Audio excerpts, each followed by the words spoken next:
Hey everyone, we'll be starting in a minute. Just getting a couple of things together. We got an article from Hillary Clinton about Gaza, which she's the expert on war crimes. She does most of them. Something from the Times about how trans people are going to just compromise. Might have a look at the situation in Argentina and more coming up on the Liberal Slop stream. If you are an enjoyer of the Liberal Slop stream, please consider being a supporter of the Liberal Slop stream. You can donate. Today we're trying to reach £900. We're currently on 600 of the monthly goal. So yeah, use command tip if you want to help us out.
Hey everyone, welcome to the Liberal Slop stream. How is it going?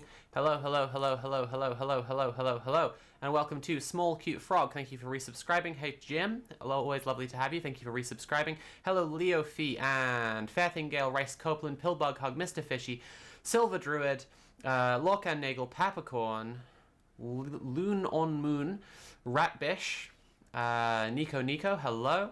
Hello to Pata Patatja and Malinare and Tammy's Tunes, Winter Lily, Grimlock Master, Maddie-O, Decime, Locetius, Foxquirk, One Happy Chipmunk, Goat-Eyed, Googiham, Carlito Del Mozot, and Got Naduli. Welcome to the stream. Hello, everyone.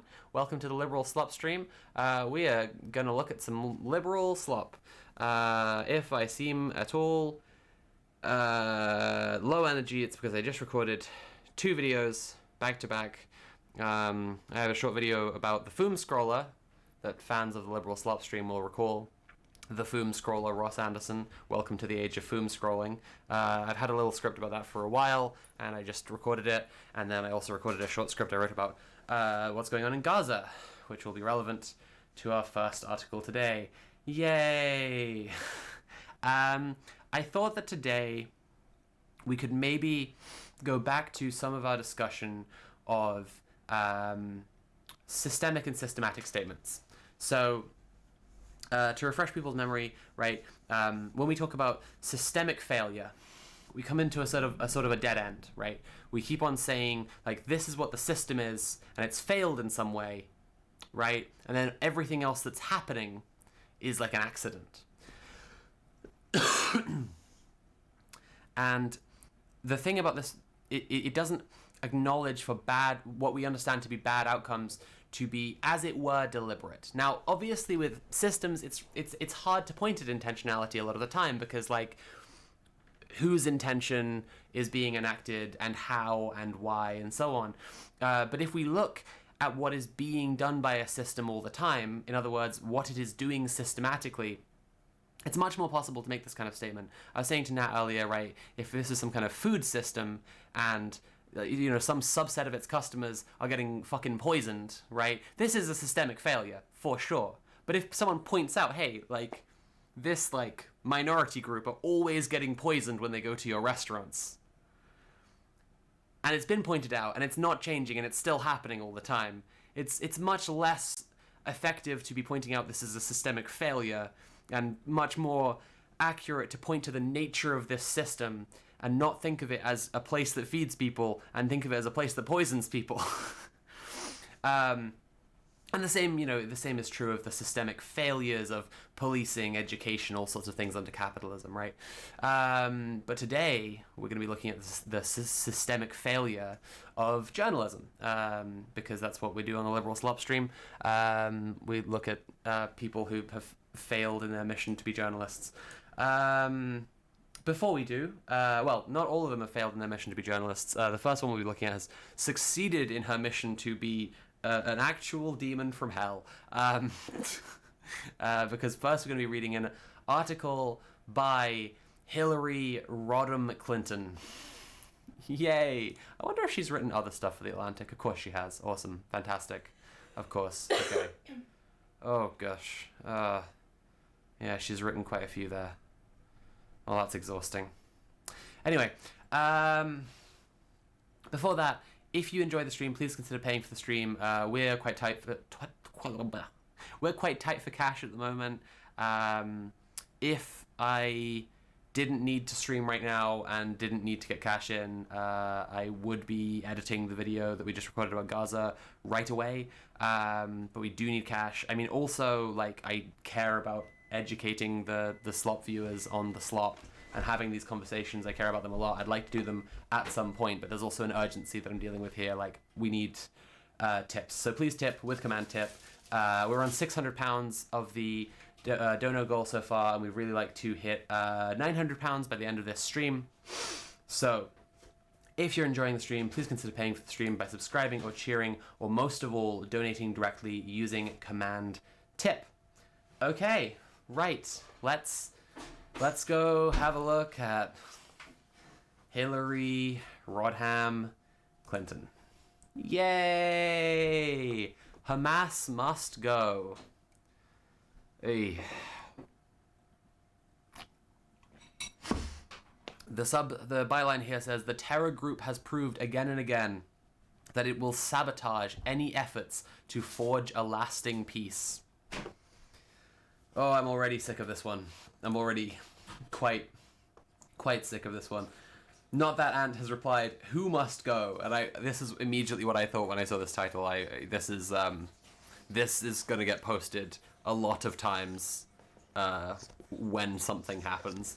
Anyway,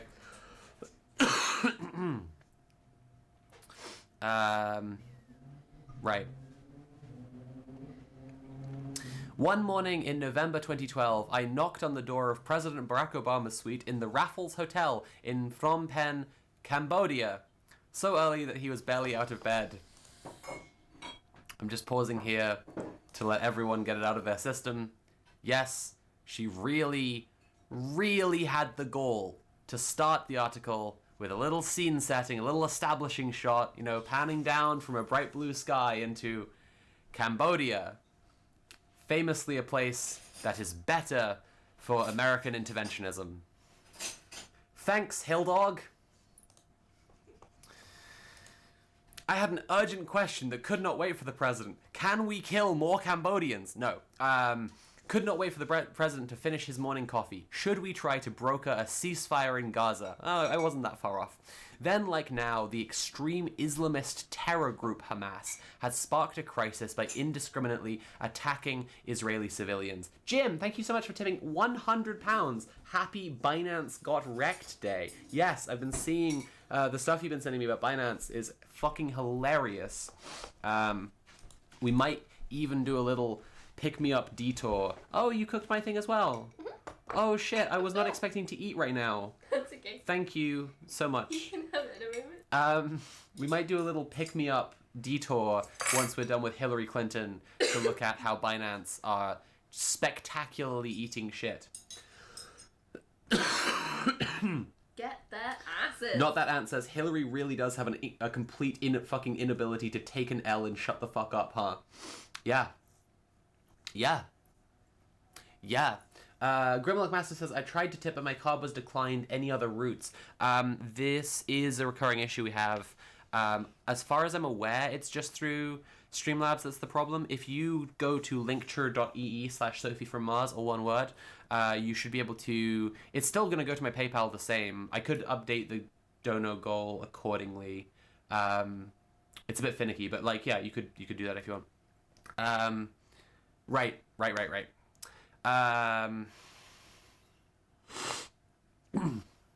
Should we try and broker a ceasefire in Gaza? Then, like now, the Islamist terror group Hamas had sparked a crisis by indiscriminately attacking Israeli civilians. Israel had responded with airstrikes, and a ground invasion of Gaza appeared imminent.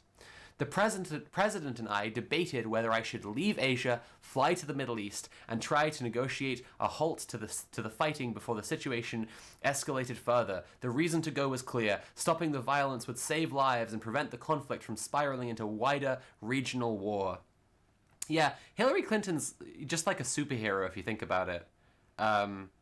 In that for no reason whatsoever she has been bestowed absolutely devastating, disproportionate power compared to normal human beings, and therefore it is our moral obligation to stop her at all costs. I imagine the people of Cambodia, were this put to them, would be like, no, please stay, Hilldog. Please stay in our country. We enjoy you being here so much. Okay, the reasons not to go were more nuanced, but also compelling. I'm going to redact it in Minecraft. President Obama and I were both wary of suggesting that Israel did not have a right and a responsibility to defend itself against terrorists. Excuse me.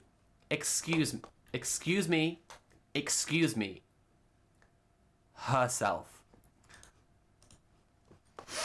If Hamas did not face consequences for its attacks, it would be emboldened to carry out more. this thing here, like consequences for its actions, it's just like the paternalism, right? Just bleeds through so immediately. It's just so immediately they have to be taught, like naughty children, that they can't do bad things or consequences will happen. Right? It's to even start by saying like this is, you know, a punitive system of justice or whatever. Like, it's the fact that America is imposing any sort of justice onto the rest of the world, that it views itself in the world, like the world police role. Anyway, also I should have mentioned before, but if my voice sounds weird at all today, I was horribly sick over the weekend. One of my girlfriends gave me just a devastating cold. I have bounced back mostly, but I'm still coughing a lot, and my voice is not great. It speaks to the urgency that I feel in getting this Gaza piece out, that I've recorded it, and I'm willing to take the L of just sounding like fucking Tom Waits. Anyway, we also knew Hamas had a history of breaking agreements and could not be trusted. Oh, God. Oh, I'm sick in my soul. Okay. For that matter, neither side seemed ready to pull back from the brink. Diplomacy is all about leverage and timing. If I tried and failed to negotiate a ceasefire, it would reduce America's credibility in the region and lower the likelihood that we could re-engage successfully later. In the end, we decided the risks were worth it. Sorry, before I carry on, it's just like America's credibility in the region is just so like... America sends so much fucking financial and military support to Israel every year, like a growing amount every billions of dollars, you know? And it's just like, yeah, you need to use your leverage and your timing and your nuance and your credibility in the region when it comes to Israel. No, you fucking don't. You have a big power cord. You have a big fucking power cord that runs straight into the Israel contraption, right? That like... Fucking... They need to exert forensic diplomacy. Oh boy. Oh boy. Okay. Lettuce Vivane says, "Hi Sophie and chat. Thank God for Liberal Slop stream today. What a good cleanser from my god-awful history class this morning. Welcome to the stream. I'm glad that we're... Oh, there's an ad break happening. I'm going to repeat myself in a second. I'm just going to cough during the ad break. Just going to use the ad break to get my phlegm out. You're all so welcome. Oh, that's better. That's what they subscribed for. Oh, thank you for subscribing, everyone. This is what you pay your hard-earned money for. Lettuce Vivane said, "Hi Sophie and chat. Thank God for Liberal Slop stream today. What a good cleanser from my god-awful history class this morning. I am glad you're enjoying the stream, and I'm sorry for your history class being god-awful." Okay. Right. Where were we? Get back to the article. Credibility in the region, low likelihood, blah, blah, blah, blah. In the end, we decided the risks were worth it. I headed to the region and began intense shuttle diplomacy among Israel, Egypt, and the Palestinian Authority in the West Bank. It's funny, considering that, you know, it's Hamas that you're saying is the other side of this this thing, that, you know, you need to broker a peace between Israel and Hamas, but you haven't actually talked to Hamas there. Yeah, they needed to make sure that the kind of Palestinian Authority would kind of enact strange its role as a enforcer for the state of Israel by using the weapons it's supplied with to suppress its own people and prevent them from protesting in the West Bank. Late into the night in Cairo, I went line by line through a proposal I'd worked out with Israeli Prime Minister Benjamin Netanyahu in Jerusalem. The Egyptians were on the phone with Hamas leaders in Gaza. There we go, okay. Finally, I was able to announce that all parties had agreed to a truce. I think Hillary should have just gone to meet with Hamas in person. Should have just hung out in Gaza and seen what happened. I think that Hillary... She would have been bombed by the IDF. I know, that's what I'm really getting at. I'm getting at I think that Hamas would have all seen the risk to themselves of immediate nuclear annihilation by America as too great to touch Hillary Clinton, but she would probably be annihilated by an IDF rocket within minutes of stepping within Gaza, like so many journalists, medical workers, Doctors Without Borders and UN aid workers. Anyway, if you are enjoying Hillary Clinton's words, shame on you. No, if you're enjoying the stream, please consider paying for the stream. You can subscribe or cheer or donate directly using Command Tip. Thanks to Jim, we're up £100 already. That's pretty fucking cool. But we'd like to get another £200 by the end of the stream. So please use Command Tip. Right. On the long plane ride home, I asked my aide, Jake Sullivan, who is now President Joe Biden's national security advisor, like, I would say, Hill Dog, they're not gonna fuck you. In the way, like, the way that she just name drops everyone all that, like, just like I'm the important. article Hey, starts I'm a just big like, player. hey, I know Barack Obama. Hey, I know Joe Biden. I know Jake Sullivan, and he worked for Barack Obama, and now he works for Joe Biden. It's like, I'm yes, Hillary, a pretty big deal. Don't worry, we haven't forgotten that you personally intervened to utterly destroy the country of Libya, which is, now has open slave markets. Yeah. Well fucking done. Yeah. Architect of utter vileness and inhuman evil, Hillary Clinton. And why did they do it? Because they were transporting refugees across the Mediterranean. Hillary Clinton is a true leap forward in feminist history in demonstrating that women can be truly, truly just as evil as men can be. Women can be anything nowadays, and I'm so proud of Hilldog for proving that. Thanks, Rodham. Right. I asked Jake Sully if Hamas was abiding by the agreement we just struck. So far, he told me, the answer was yes. I was relieved that we prevented further bloodshed, but I worried that all we'd really managed to do was put a lid on a simmering cauldron that would likely boil over again in the future. Not enough sustainable quiet for Hillary Clinton. Unfortunately, that fear proved correct. In 2014, Hamas violated the ceasefire and started another war by abducting Israeli hostages and launching rocket attacks against civilians. Israel responded forcefully, but Hamas remained in control of Gaza. The terrorists rearmed, and the pattern repeated itself in 2021 with more civilians killed. This all culminated in the horrific massacre of Israeli civilians last month, the worst mass murder of Jews since the Holocaust.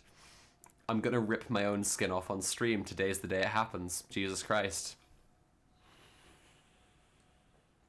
Oh, okay.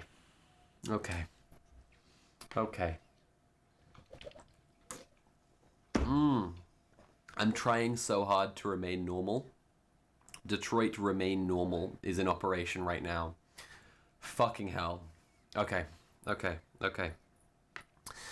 This history suggests 3 insights for the current crisis and the future of this complex and volatile region. It's complex. Never forget that it's complex, everyone. Everyone needs to always remember it's really complicated. This is one of the main things that Zionists say all the time. We have to remember it's really complicated. You can't just learn about the Middle East in 2 minutes. You can't. Things that appear simple, like an ICU ward full of dead babies.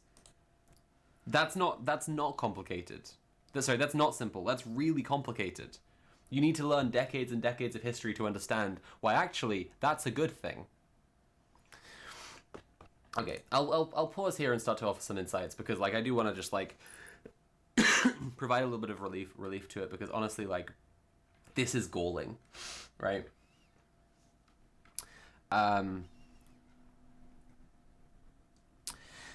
Hamas has to be destroyed because otherwise they will carry on killing an infinite number of Israelis. As a line, is Homoousian with the dead babies in Al-Shifa Hospital. There's no... It's not equivocating, right? It's not whataboutism or whatever to hear people saying Hamas must be eradicated, Israel has a right to defend herself, this stuff, and to respond you killed a ton of babies, you're engaging in acts of genocide. This this line, this tactic, this position, this strategy, and so on, like, they are saying Hamas must be eradicated. Israel is saying Hamas is using hospitals as terrorist bases, right? And then bombing and invading and cutting off power to and destroying these hospitals and killing everyone inside. This is if you take the rhetorical position, you're defending the action. Like, it's not just. I don't want anyone to feel, because it can feel almost knee-jerk when we then say to people who are saying this egregious fucking ghoulish shit, right? We say, like, what about all these fucking Palestinians that you're killing? And then there's a back and forth of, like, what about the Israeli civilians? What about the Palestinians? What about the Israelis? And it's just like they're playing with an imaginary number of Israelis, you know? Like, this is the fundamental of, like, Hamas must go in this article. Like, they will always keep on killing more Israeli civilians because they just love murder so much, is the argument here. So we have to eradicate Hamas, and Israel says that Hamas are hiding among the worst possible targets to hit, like hospitals and schools. So we need to hit the hospitals and the schools. We need to deprive them of water and fuel and make it illegal to collect rainwater in case the rainwater is used to make a rocket or something. Oh, I wish I wasn't sick. And it's obscuring it's speaking to the reality, which they recognize, that there will always be violence. I'm just going to let you know I'm taking a mouthful right now, so you're going to have to talk for as long as I'm chewing. There will always be some to whatever amount of violence from Palestinians in active rebellion and resistance against the Israeli occupation for as long as the occupation and oppression of Palestinians continues. And so when these imperialist power holders are demonstrated the options of stop the oppression or clamp down harder so that they can't act, so that Palestinians can't act, which means more oppression, until they regroup and are able to act again in, just these mowing the grass, right? Just carry on, waves of violence until, or genocide. Yep. Which is what they're doing, is genocide. Yeah. Okay.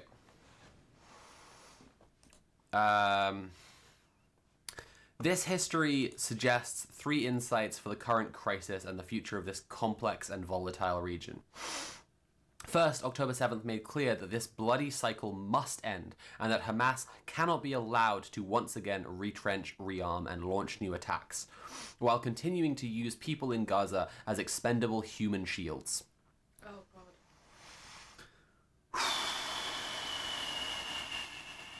To whom are they expendable? I want to throw up every single time I hear the phrase human shields used by people defending the genocide of Palestinians. You're looking at a crowd of people, right, who you, the police, have kettled.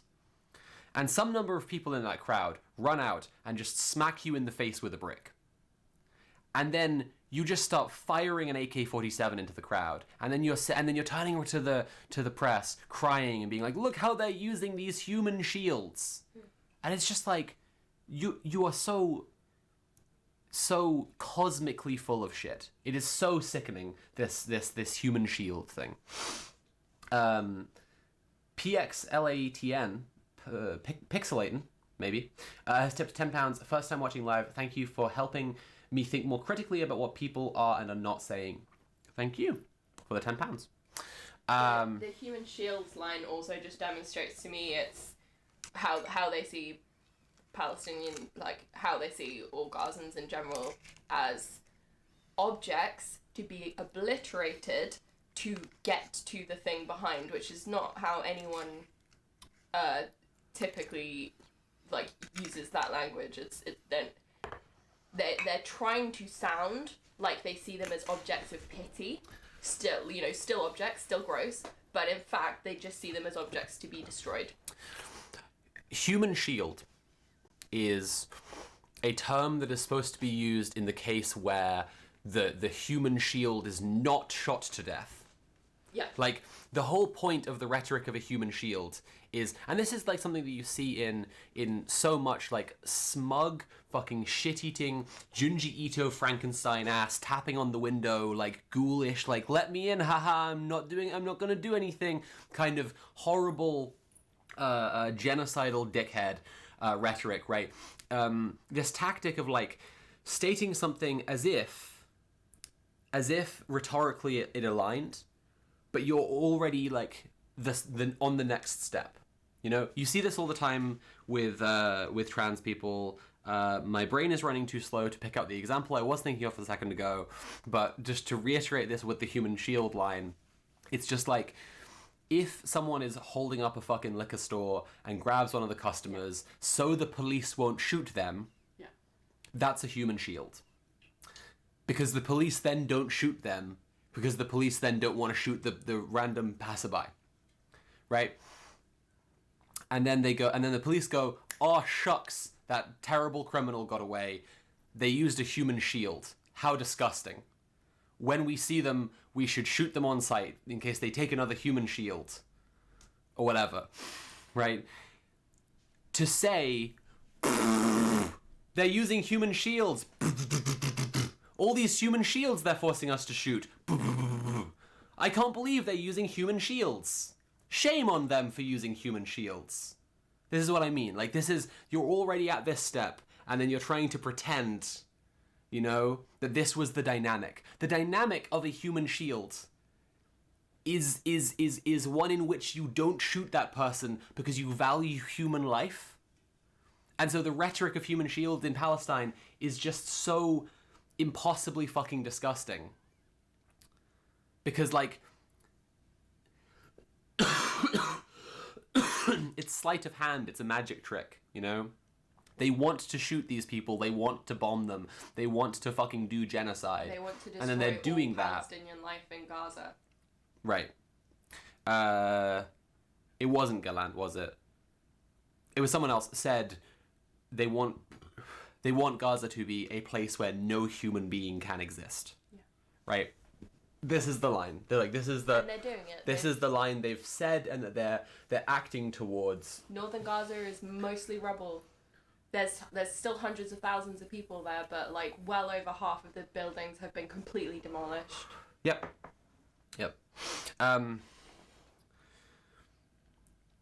When it comes to what liberal slop is doing systemically and systematically, right? This is, you know, part 2 of us discussing this distinction I have, systemic and systematic. And one thing I want to look at about systematic statements is... I actually had a really good comment from the VOD viewers, because the VOD viewers are very clever, and they're much better than the chat. They're, like, better morally, like, they're good people, and the chat, they're scum. I'm always saying this to you, right? Like, when we're off the stream, I'm always saying, like, the chat pay me to try to make up for how bad they are. The VOD viewers pay me because they are good. I need to be fair to our lovely chatters right now. The VOD viewers are just scripted chatters. They're responding after the fact. They're not going off the hoof live like you are right now on stream. Excuse me. If it was hard to go off the hoof, you said off the hoof. On the hoof. Off the cuff. I was about to make a joke about how easy it is to say things live. Yeah. And then I realized what you just said was off the... Stop and flop. I'm having a stroke. Help. Help. Please help. Bridget the Trans Teapot says, no, we are trash. Googie Ham says, it's true, chatters don't have souls. Vermis Rex says, can confirm, am scum. Okay. Yep. Alright, I tried. Leo Fee says, what if we do both because your stream is so information dense I have to rewatch? I've actually been very clear on this before. The Sophie from Mars policy on chatter rewatch VOD viewers is that when you are a chatter, you are scum. Right. And when you are a VOD viewer, you are literally perfect. That's how it works. I've been really clear about this. And, you know, if you weren't a chatter, you would have listened. But I had a really good comment, of course, from a VOD viewer, that was asking a question about this, about the systematic stuff. So I'm going to actually derail from Hilldog. We're going to stop raw hamming Clinton for a second. Where's my, what's it called? Studio? There it is, right. So we can go read this about, someone asked about the systemic and systematic distinction. Because I said about making statements that are true in all cases, right? And we had a question, right, let's go look at that. And, you know, if you're enjoying the stream right now, chat, while we're doing that, consider paying to make up for being chat. And VOD viewers, if you're watching this back later, you know, if you're enjoying it, consider paying. You don't have to, but like, you know, that'd be nice of you. Which, you know, I just like, kind of, I don't have any expectations, but like the VOD viewers always exceed my expectations, and that's what's so lovely about them. Like, I don't expect anything of them. They still do tip. Yeah. And that's just beautiful. The links down below if you're watching on a VOD. So, oh, we've got someone in the chat saying, Kyror83 says, "Hello Sophie, I'm a VOD viewer, you don't appear to be, whose schedule finally allows stream watching. I am excited to become scum." Yeah! See, they're scum and they love it. Woo! What apology can be made for this vile, inhuman piece of trash? None. Literally none. None at all. They've literally worsened themselves. Right?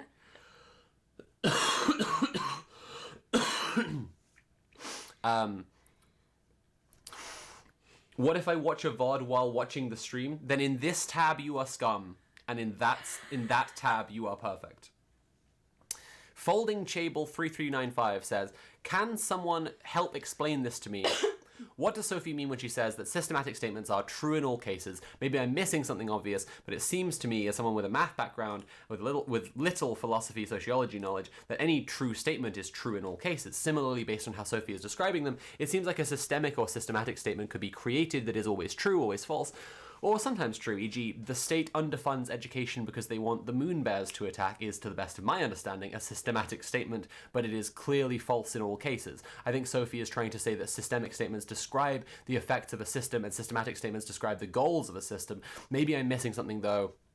So if anyone can help me understand, I'd appreciate it. Sophie, if you're seeing this, sorry for lowering your opinion of the VOD watchers. And you know, it didn't. To be clear, you know, this is an intelligent question from a perfect individual. But yeah, I did really appreciate and just feel generally just good at this comment, because they highlighted that I had like kind of been a little messy in how I was trying to describe some of this stuff. I recently read some Derrida, which might actually be for the first time in the history of Derrida, be enlightening for explaining this stuff. But in terms of true in all cases, I want to be clear that, like, when we imagine a system, right? I'm gonna do something that's gonna make just a tremendous amount of my audience, because I know my audience, just unable to hear any of the other words that I say, right? If we imagine there's a system here, right? And the system is, say, a kingdom, a nation, right? And then there's a center to the system, which is which we would think is the king, right? The king is the center of a kingdom, right? And so the thing about our understanding there is it's systemic, right? We have a picture of how a system works, and within the system there is a center that's the king of the kingdom, for example. But the truth of a kingdom is that kings die, right? They're replaced, they disappear. They can be changed by the people around them even, right? They can be replaced forcibly. And so Derrida's point about the center of a system is the center is not the center. Okay, so Derrida says that, like, the center is this is in cohering principle. It gives the structure its structure. It allows which parts are rigid and which parts can play.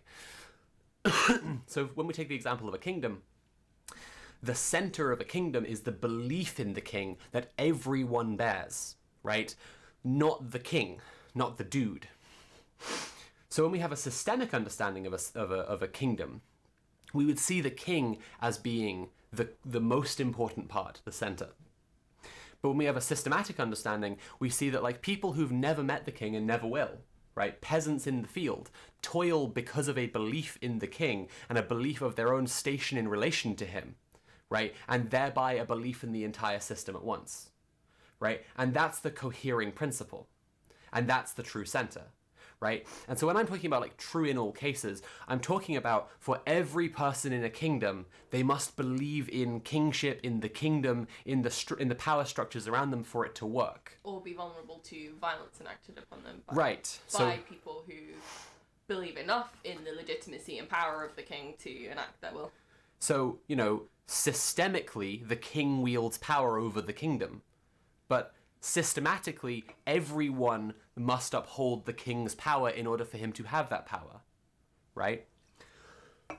And this is part of the distinction I'm trying to get at, is the difference between how we picture how a system works and how it works when we look at cases of it working. So when we've been looking at liberal slop recently, right, I've been talking a bit about making statements that are true in all cases, and I really like to move away from that language now because partly because this wonderful and perfect VOD viewer has highlighted my mistake that was truly mine, and I fucked up there, and the VOD viewer was just asking a very smart question, and in part because I want to move on to statements that are true in all cases of I'm now repeating myself, but statements that are true, but they apply to a subset, right? So when we're talking about liberal slop, for example, there are subsets of liberal slop. Liberal slop is a complicated, messy thing. This is why we call it slop. There are subsets of it. At the moment, there is an overwhelming amount of liberal slop that is specifically Zionist propaganda. So today, I think it would be really useful for us to consider some systematic statements about what Zionist propaganda is achieving, what it is doing, what we see it doing over and over again. We had a previous example, I believe it was an Atlantic one, where this Zionist propagandist was like listing off all these many arguments that all just ignored genocide or went around genocide or denied genocide, but just refused to look at the main fucking thing going on here. And it was useful to go through that because I'm sorry about this, everyone. I still have the fucking dog flu.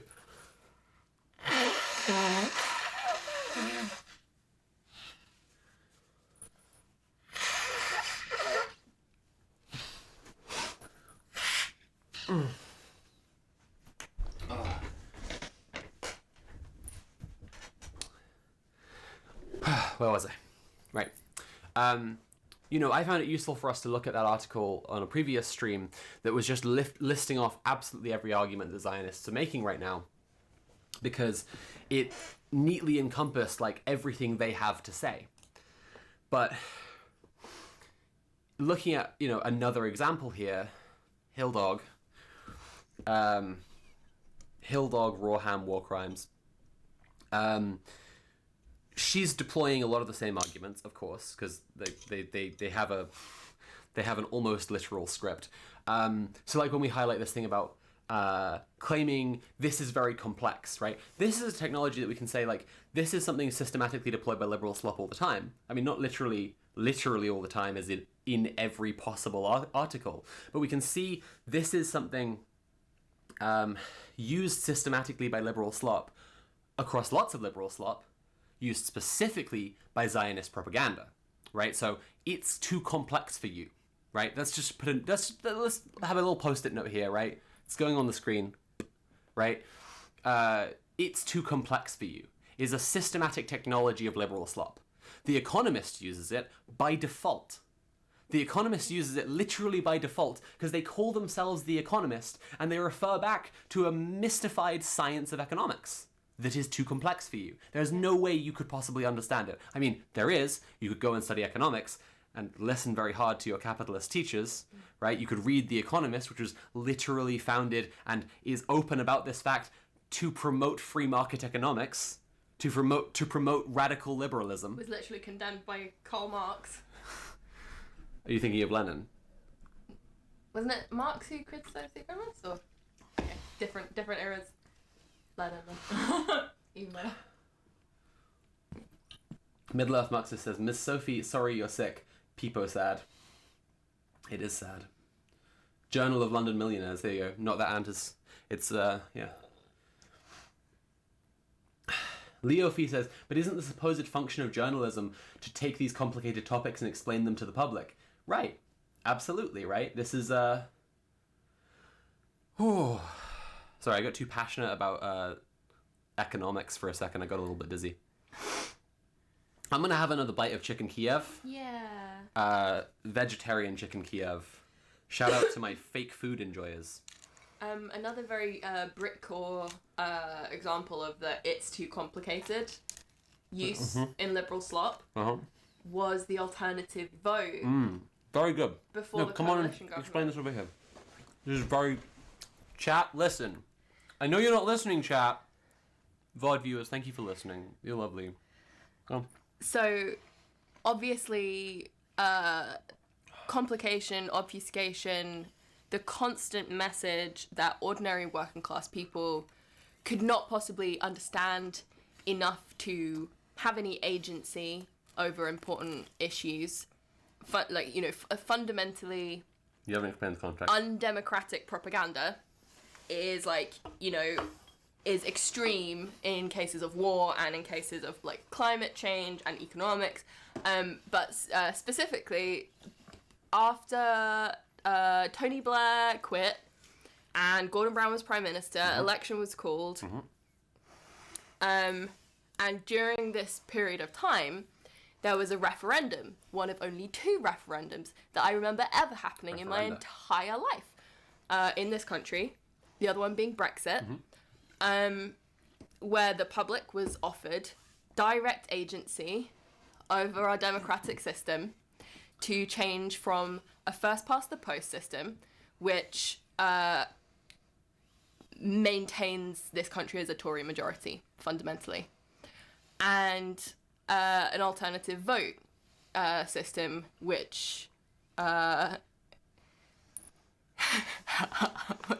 just realising that I don't know how to explain it because I can't remember what. Because it's too complex for you. But it's not complicated at all. It's just been a long time.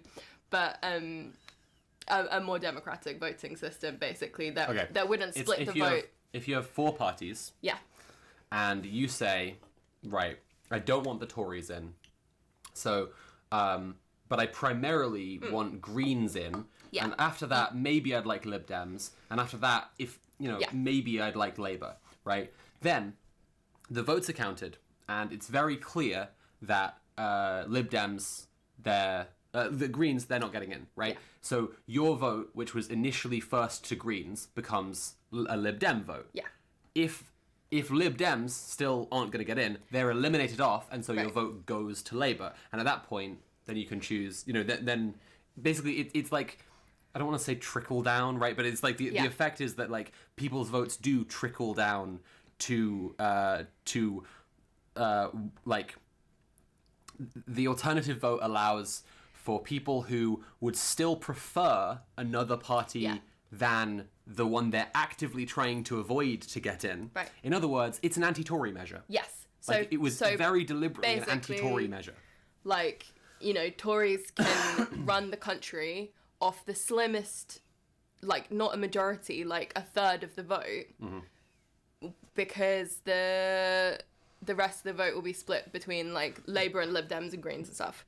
And so the majority of the country can be voting for, relatively to the Tories left, and still wind up with the Tories. And so this was a vote to change that. And every single thing talking about it, every news piece, because neither the Labour Party or the Tories wanted it. To reinforce your point about them lying that it's too complicated, several people in chat are saying, yes, that's what we have in our country. Yes, absolutely. Yeah. Absolutely. Countries all around the world have this system. Which is another place where we could look at like the ways that like the propaganda of the hegemony patronizes people there's a commonality where like I'm always saying this about the idea that if self-ID is allowed, there will be tons of rapes, right? Because men will just be able to go into women's bathrooms, right? And then you point to other countries where self-ID has been allowed and it hasn't resulted in a ton of rapes. And then the logical question is, person who is proposing this, do you think British men are just more British men are rapists? Is that's what you seem to believe compared to these other countries, right? But they're not saying this. They're just saying just don't look over there. So just don't look at that. The implication is that we are, the British public is uniquely, and they did the same thing with COVID. Very much, they were like, the British public is uniquely selfish, is uniquely ignorant, and so they won't protect each other with masking, with testing, with lockdowns, right? And they won't be smart enough to vote for the alternative vote, and they pushed that it was so complicated and nobody cared and nobody understood, and why were we having a referendum anyway? Because the Labour Party didn't want to give up any power to parties further left, and the Tory party wanted to win. And then what happened? The Tory party formed a after the general election that happened after this vote. The Tory party had the slimmest, they did not have enough seats to fill the government, and so they teamed up with the Lib Dems to form a coalition government, even though the Lib Dems and the Labour would also be a majority. Thank you, my love. And all of this, remember, is to talk about the fundamentally anti-democratic technology in rhetoric, in political rhetoric, of it's too complicated for you, right? Remember this post-it we put on the screen here, right? It's too complex for you, right? Is a frequent piece of rhetoric in all sorts of things like this. It's also constant in liberal slop. And if we're listing off the things that are systematically used by Zionist propaganda as a subset of liberal slop, right? It's too complex for you is a huge one. Like, fucking enormous. Maybe actually we should take a detour and look at Simon Sharma for a second. Where was he writing? Simon Sharma wrote something... So Simon Sharma is a historian, and he wrote something in... Here we go. Putting out Middle East fires a teaspoon at a time. I'm not going to read all of it to you, but I did see someone more liberal who I follow sharing this, and the article itself seems to be somewhat innocuous, right? But the whole point of the article, end to end, is that it's too complex for you, right? That's the whole. Let's see if we can get some kind of if we can get some snippets from it that will make it make sense. Well,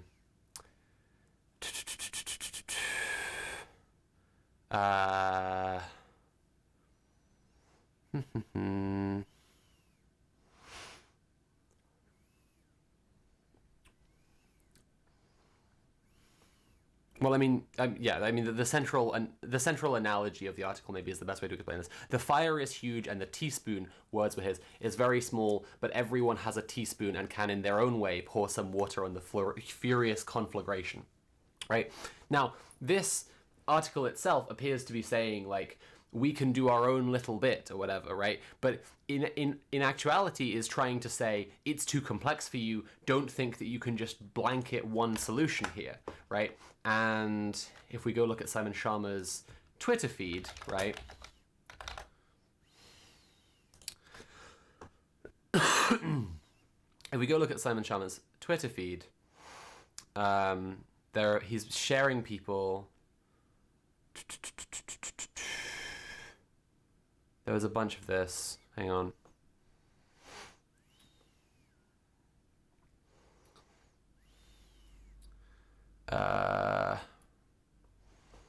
Okay, so someone outraged that one of the Zionist propaganda kidnapped posters was taken down in the US. Like, why should a missing persons poster for someone who's been kidnapped by Hamas be up in the US anyway? It's literally a propaganda poster. So saying somebody in the US was so offended by his missing poster, they tried to destroy it, right? Like, this is, Zionist propaganda. There was someone he shared who was saying, I don't know if I'm going to get to it on his feed.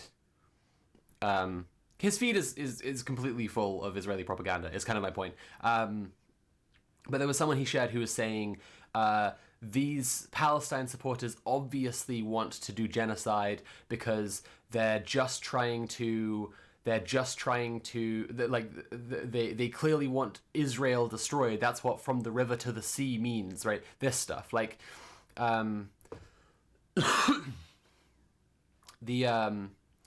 yeah, it's if you look at this article, you could easily fall for the idea that he's making a very nuanced argument about how complicated it is. It's too complicated for you to understand it. But then if you look at his feed, it's just very obvious.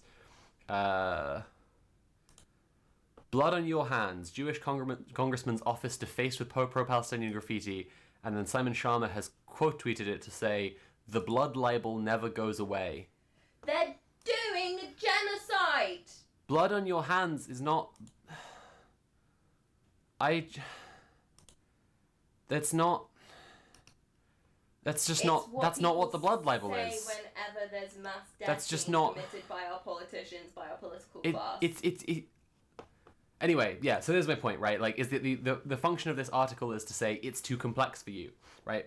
So if we're looking at that in parallel to the article that we looked at a while ago, and also to the article here from Hilldog, from Hilldog, Red Pill Clinton, we can see that there is a systematic use of "it's too complex for you," right? We understand how complex it is. We're talking about nuance. Now, do you have anything else to say? Because I'd really like to take another bite of chicken Kiev. I would say that these discourses always play on an idea of the working classes, the masses, containing dangerous levels of naivety, bigotry, ignorance, all these arguments against populism, which, and they'll say these things explicitly when they want to dismiss mass protests for any reason. This was constant kind of rhetoric around Corbyn, that this was populism. And what they mean by populism is agency of the working class. Yep. But they want to associate it with the far right. Yep. And they want to associate it with literally because it's promising, but because populist demands are for demands that meet the needs of the working class, these like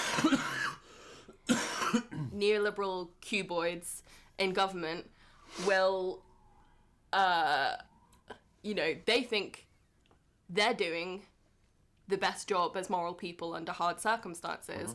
And so they see anybody saying, we need this, and you're failing us, and you're hurting us, and you're killing us. And they'll say, that's populism, that's dangerous. Not the policies that they're doing that are starving and killing people. Of course.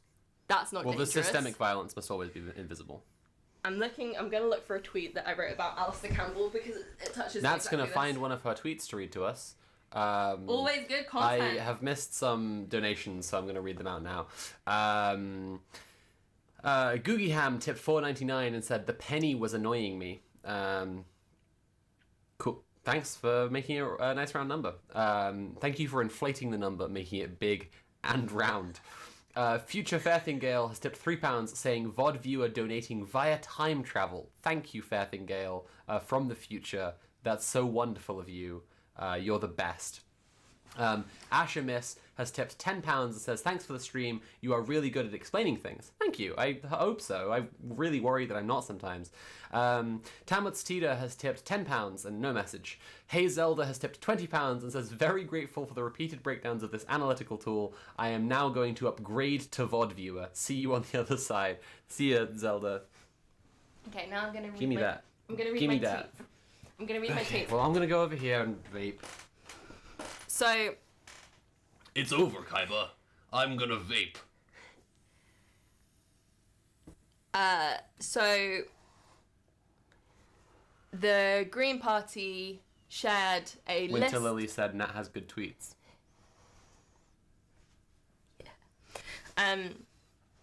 So after the ceasefire vote, where the vast majority of the people elected to lead this country voted to maintain this the genocide of Palestinians and do nothing to act to stop it. The Green Party leader shared a list of all the people who voted against the ceasefire or abstained, and calling for a ceasefire, and said these are the people who voted not to stop the killing. Yep. And, is your MP on this list? Yep. And Alistair Campbell had a problem with this. Yep. Because he thinks it's doxing. He thinks it's dangerous populism. So they've been freaking out because people have been picketing their MPs outside their offices. Perfectly legitimate. Engaging in democracy, yes. Bare minute, this Yep. is genocide. Yep. This is genocide. Yep. And so there were literally school children, a mass of school children, who were marching on a strike out of school directly to their MP's office. I'm pretty sure this was in literally Tower Hamlets, one of the most highly concentrated Muslim boroughs in London, to their MP to shame her for not voting for a ceasefire. Yep.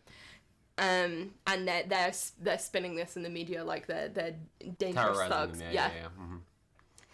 Alistair Campbell said, I didn't... so people are saying... So Alistair Campbell said. Right, so then people are saying... No, so Alistair Campbell said.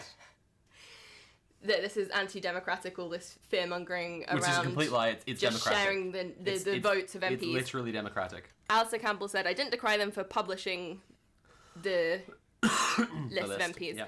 I decried them for describing it as a vote against ending the killing in Gaza, thereby seeking to portray all those MPs as pro-violence. It is a vote against. It was the ending kind killing in of Gaza. populist polarizing we can do without in these circumstances. Okay. So I said, this is a pure exercise of capital P power, hence its opposition named by Campbell as populism. It says that people who directly enable and enact policies that create mass death must be treated respectfully, i.e., confronted only by members of their same political class in the designated arenas of engagement, and then they go for drinks afterwards. Yep. While those who place responsibility... Oh, this is the whole thread. Yeah. While those who place Yugi, I've responsibility... defeated your grandfather and I've taken this precious vape. While those who place responsibility for that death with the people manufacturing and sustaining it are guilty of violence and intimidation through the very act of recognizing that responsibility. He and the rest of the political establishment also decried those naming the implementers of austerity as implementing social murder, as they decried those who named as war criminals the politicians who led this country towards mass death in the Iraq War. He was one of them. Labour politicians who support the genocide of Gazans, who, no matter how personally distasteful they find it, fundamentally back Israel in whatever it chooses to do with its native population, whose continued existence is a problem for the shining democracy in the Middle East. Want us to believe that this is a technical matter of diplomacy out of our hands and too far away from these votes or any action taken here to account literally for lives saved from the rubble. It is not. This country is participating in genocide diplomatically, financially, and with direct military assistance. Our political leadership refuses to follow even their requirements under international law to act to prevent genocide and instead acts to enable it. We are told that our ability to affect this is through the decisions of our political representatives, but are also then expected to act as if those decisions don't matter, aren't real, aren't choices to end lives and maintain genocide. I can see that there's a lot more tweets to come. 3. So I'm just pausing for another Yu-Gi-Oh impression. Those are good tweets, but you have to trust in the heart of the vape. When our political leadership plainly shows us its role as a circus to manufacture consent and discipline the working class to accept the genocidal, ecocidal, extractive processes of capital, it is our responsibility to recognise this capital P power as an extraction and abstraction of our own collective power. Our labour makes the world turn. It's the source of all the capital P power in the world. And when the world turns to genocide and ecocide, it is our responsibility to sever the extraction processes that turn our existence into units of capital P power, to refuse to labour for the maintenance of that power. That was good. Yeah. It's time to vape.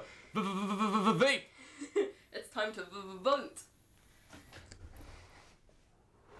Okay. If you've enjoyed Nat's tweets, please consider supporting Nat's tweets by donating to the stream with command tip. Those were very good tweets. Thank you. Okay. Dice Goblin 77 says, My grandpa's vape has no pathetic cartridges, Kaiba. "It's good. This is good. I like it. Yeah. You're a third-rate vapor. What's the noun for someone who vapes? Vapor, I guess. But that's confusing. Vaporizer. You're a third-rate vaporizer with a fourth-rate vape. Here's it. Vapester. Vapester. Yeah. Yu-Gi-Oh is king of vapes. Let's carry on with the Hillary Clinton article, which we started an hour and 20 minutes ago. And I see people suggesting a particular name for someone who vapes, and I'm rejecting and vetoing it immediately. I'm not even going to read it out. This is what I mean when I say that chat are just scum. Especially you, I see you there. Right, back to Hillary Clinton. Back to Hilldog. King of war crimes. Okay. Right, so one thing that the liberal slop systematically does all the time, Zionist propaganda does especially, is it's too complex for you. Let's watch out for more, right? We're watching for things that specifically we're seeing repeated across pro-Israeli propaganda at the moment. Right.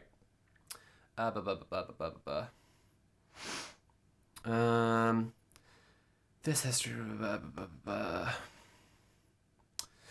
First, October 7th made clear this bloody cycle must end and that Hamas cannot be allowed to once again retrench, rearm, and launch new attacks while continuing to use people in Gaza as expendable human shields. Second, a full ceasefire that leaves Hamas in power would be a mistake. For now, pursuing more limited humanitarian pauses that allow aid to get in and civilians and hostages to get out is a wiser course. Third, Israel's long policy of containment has failed. It needs a new strategy and new leadership. Oh, Christ.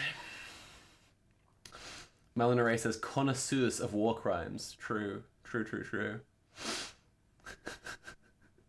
Rice Copeland has apologized for suggesting the word I'm not going to say. You can apologize with money. Use command tip. Oh, I hate having the dog flu. Okay. For me, Israel and Gaza are not just names on a map. Oh, God. Oh, Hilldog. Fucking hell. Oh, okay. Hillham, Raw Dog, Clinton. She feels the real weight, the real responsibility. They're not just names on a map, unlike how, university students view them or whatever. Fucking ridiculous. Kiyoshine, thank you so much for tipping £5. They are not just names on a map. I have grieved with Israeli families. Yep. Cool. This is a fantastic paragraph, actually. This is beautiful, right? For me, Israel and Gaza are not just names on a map, right? Neither of them are just names on a map. Wait for this. I have grieved with Israeli families whose loved ones were abducted or killed in terrorist attacks. That's one. I have held hands with the wounded in their hospital beds. In Jerusalem, I have visited a bombed-out pizzeria and will never forget it. What? She's like Israel and Gaza, and then just lists Israel. Yeah, it's okay because Palestinians aren't human to this woman. Please brace for the next sentence. I have also been to Gaza. Sorry, it's just like... I have talked with Palestinians who have suffered greatly from the conflicts of the past decades and dream of peace and a state of their own. Before Hamas seized power, I met women using microloans from the United States. Ooh boy. Before Hamas seized power, I met women using microloans from the United States to start new businesses and become breadwinners for their families. They could have been just like us if it wasn't for Hamas. Okay, I gotta just take a minute here. This is like... Evil. Oh, fuck. Okay.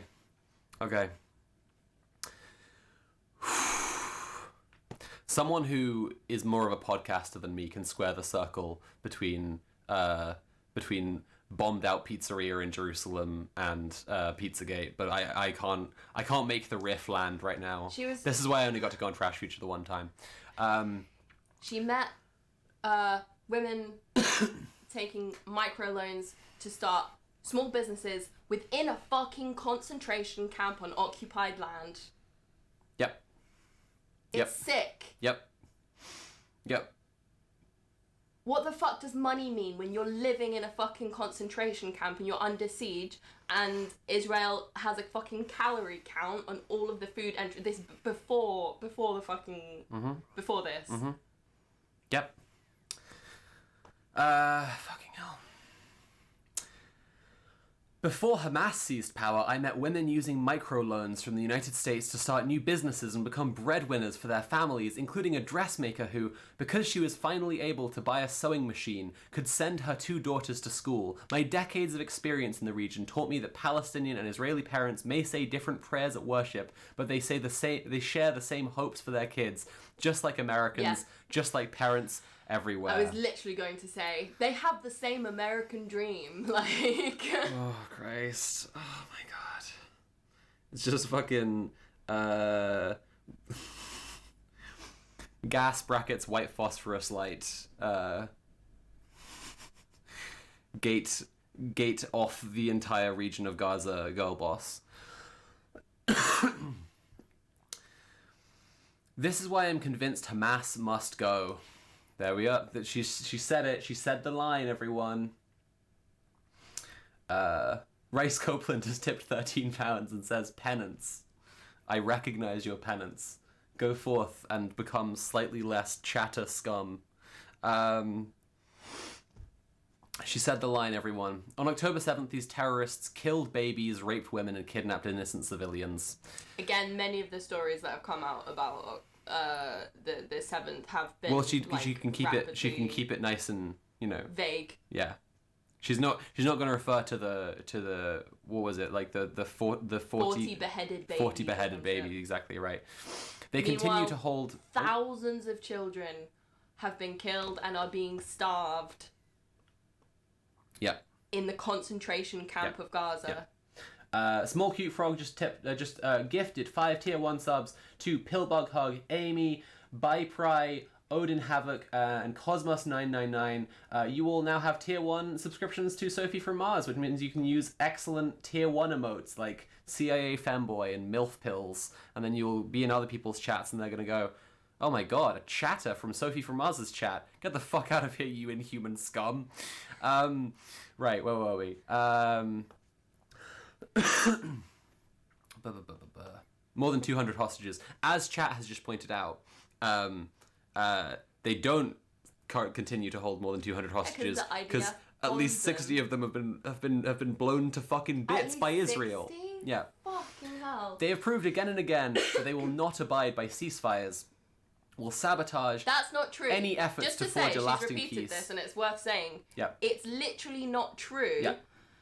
Hamas has historically been very I've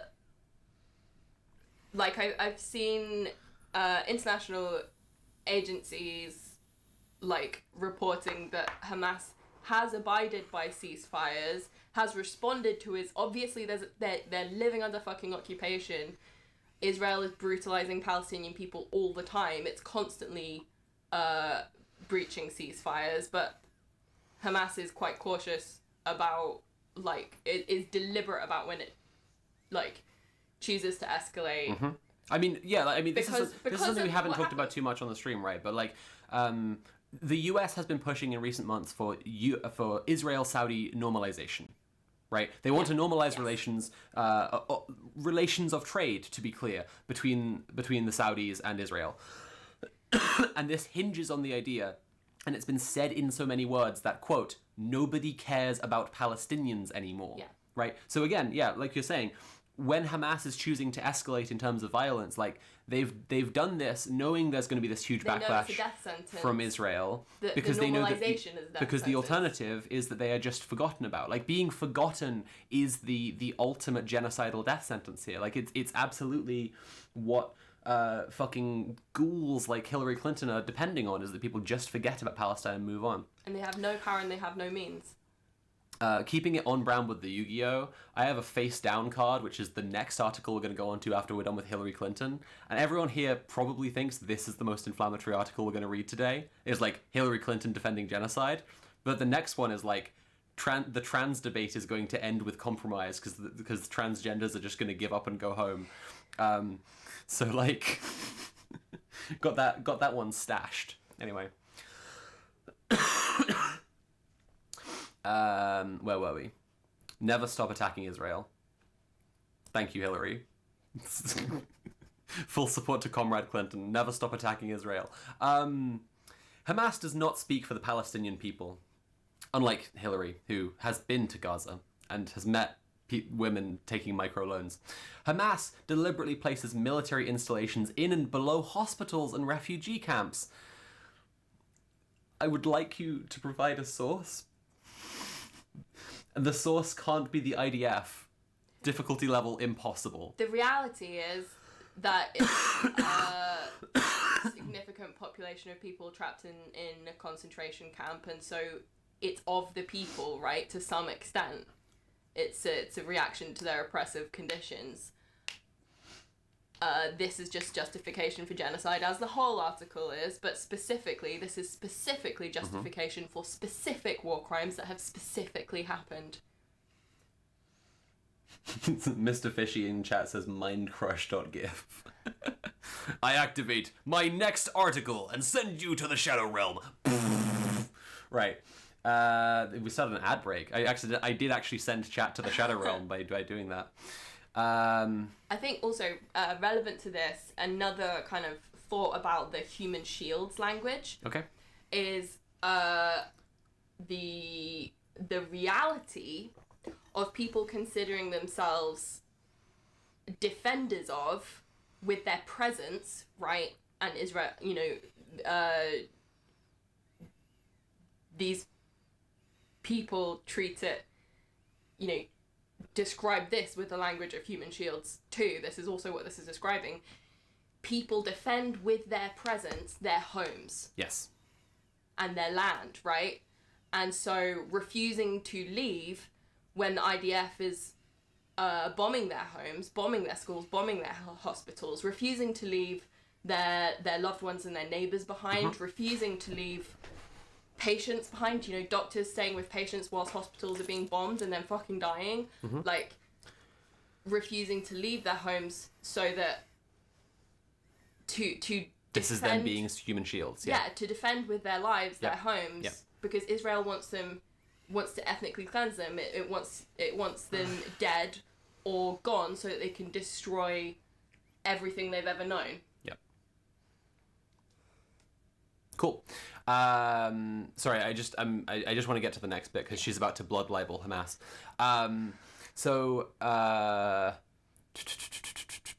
Refugee camps, because it's trying to maximize, not minimize, the impact on Palestinian civilians for its own propaganda purposes. The humanitarian crisis in Gaza is heartbreaking, and every death means more blood on Hamas's hands. So, I think that was pretty anti-Semitic of her to do that. So the Biden administration is correct not to seek a full ceasefire at this moment, which would give Hamas a chance to rearm and perpetuate the cycle of violence. Hamas would claim that it had won and it would remain a key part of Iran's so-called axis of resistance.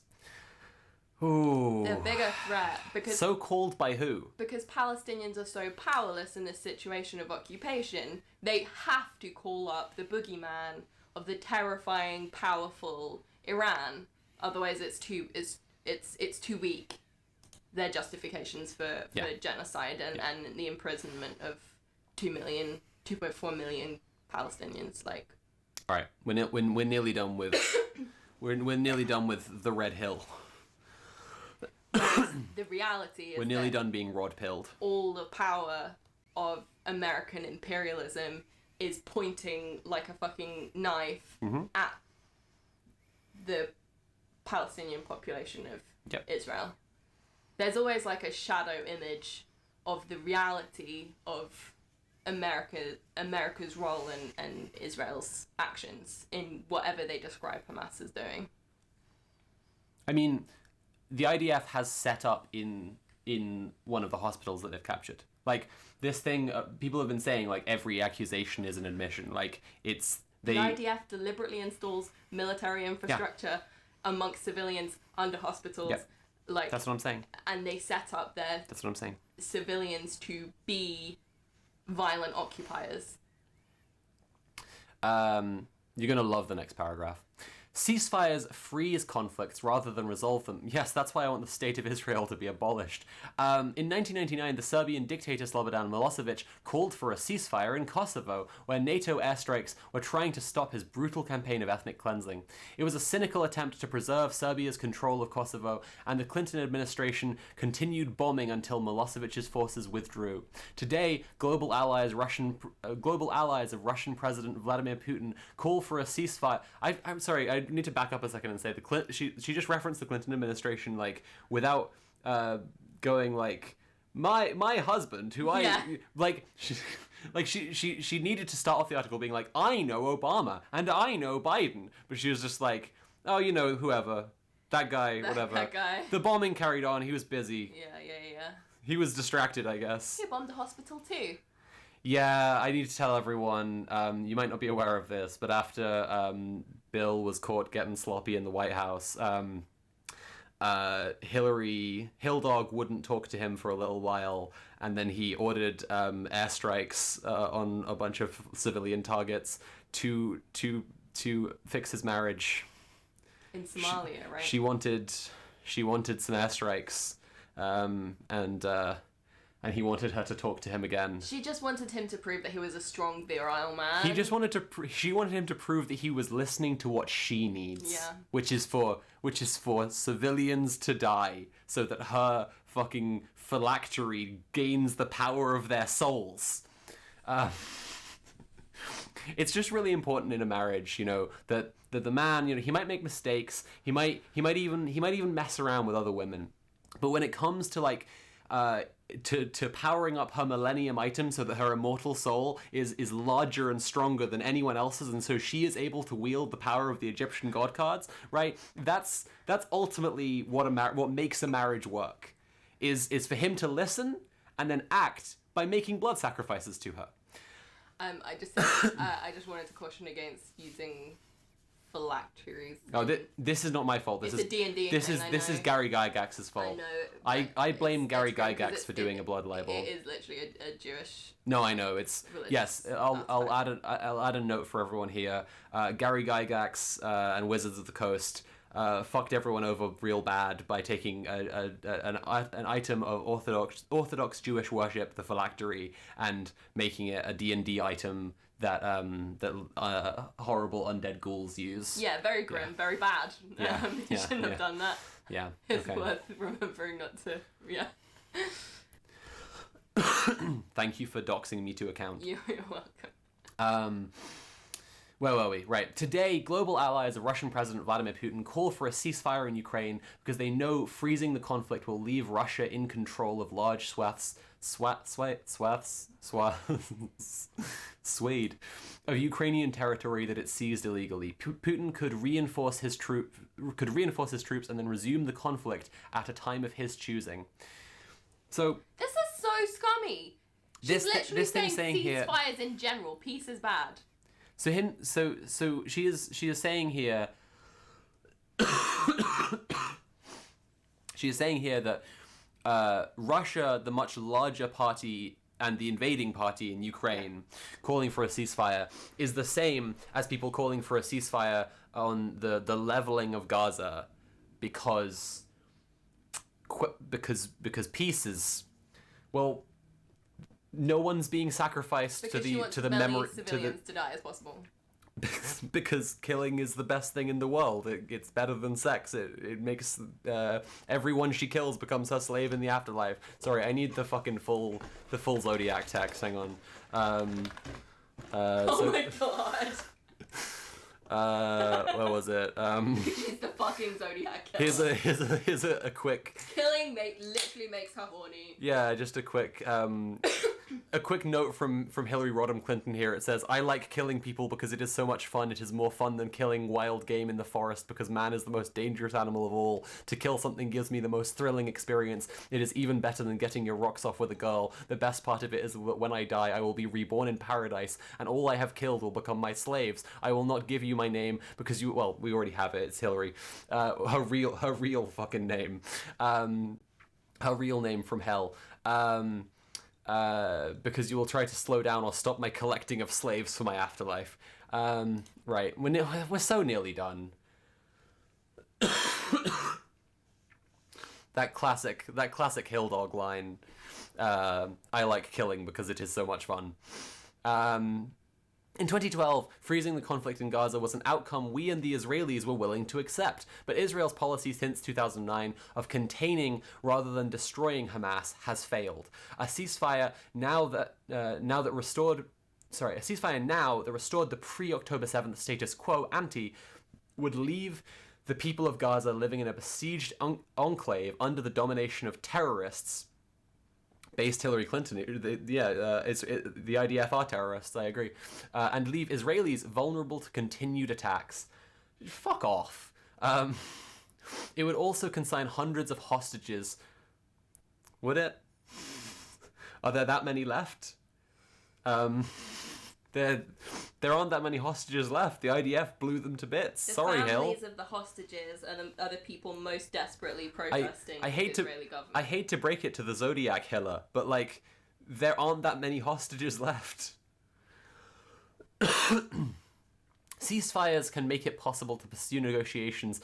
There's an interesting thing here where everyone in the entire world says ceasefire one word, and Hillary Clinton writes it cease-fire, which firstly, like, you know, just is a little idiosyncrasy that is, like, reminiscent of the Zodiac Killer. But secondly, like, I feel like she's almost doing, like, a TERF thing here. You know, like, TERFs write trans women with no space, right? Because it's, like, just repulsive for them to even just, like, say trans as an adjective. Yeah. Women, they have to have, like, a separate thing that's trans women. She has to... Right. She can't even do what everyone else is saying and say ceasefire, like that thing that we want. She has to be like cease-fire. Like, she has to have her own way of saying it. You're so right, and it's an attempt to throw in a little, like, moral bafflement. It creates a pause where you reflect on the meanings of each part of the word, like you've never seen it before, and you think maybe all the people calling for an end to the endless massacre. I don't think this is of Palestinian children. It just feels like this. I don't think she's like really doing a thing here for sure. Maybe it's just a quirk of her writing, and it's probably not that deliberate. But I do think she's developed this quirk for this effect. Because you see people do stuff like this quite a lot when, like, they're trying to get you to pause and reflect on a word. They'll just write it idiosyncratically. True. You know who else did that? I like killing people because it is so much fun. It's more where was it? Paradise spelled like dice. You know? Another idiosyncrasy from our fave girl boss. I mean, the end cipher there, if you decode that, it actually just does say I am Hillary Clinton. You know, people really do struggle with misogyny more than they realize, because no one Just no one actually thought that the Zodiac Killer might be a woman, and that's how she's been getting away with it this whole time. Okay.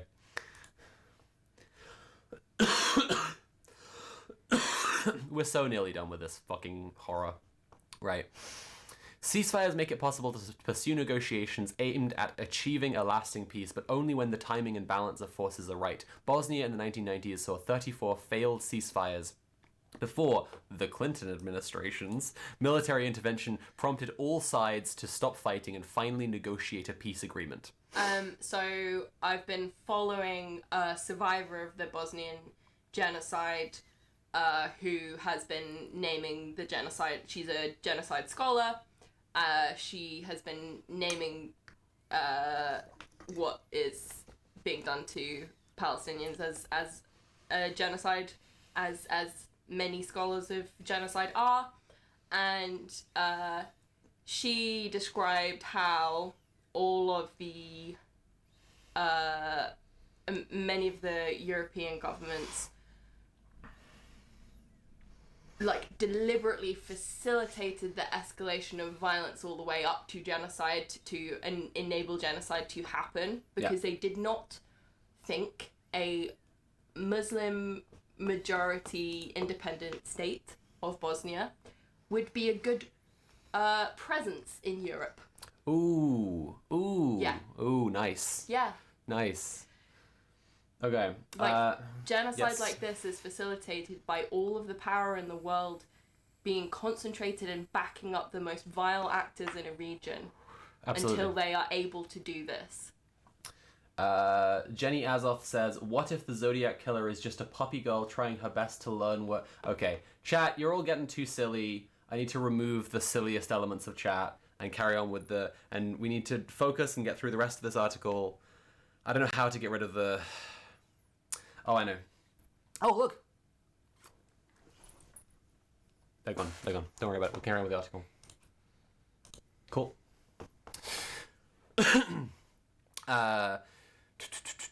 Bosnia in the 1990s saw 34 failed ceasefires before the Clinton administration's military intervention prompted all sides to stop fighting and finally negotiate a peace agreement. It is possible that if Israel dismantles Hamas's infrastructure and military capacity... Hamas's infrastructure. She's just evil. She's just fucking evil.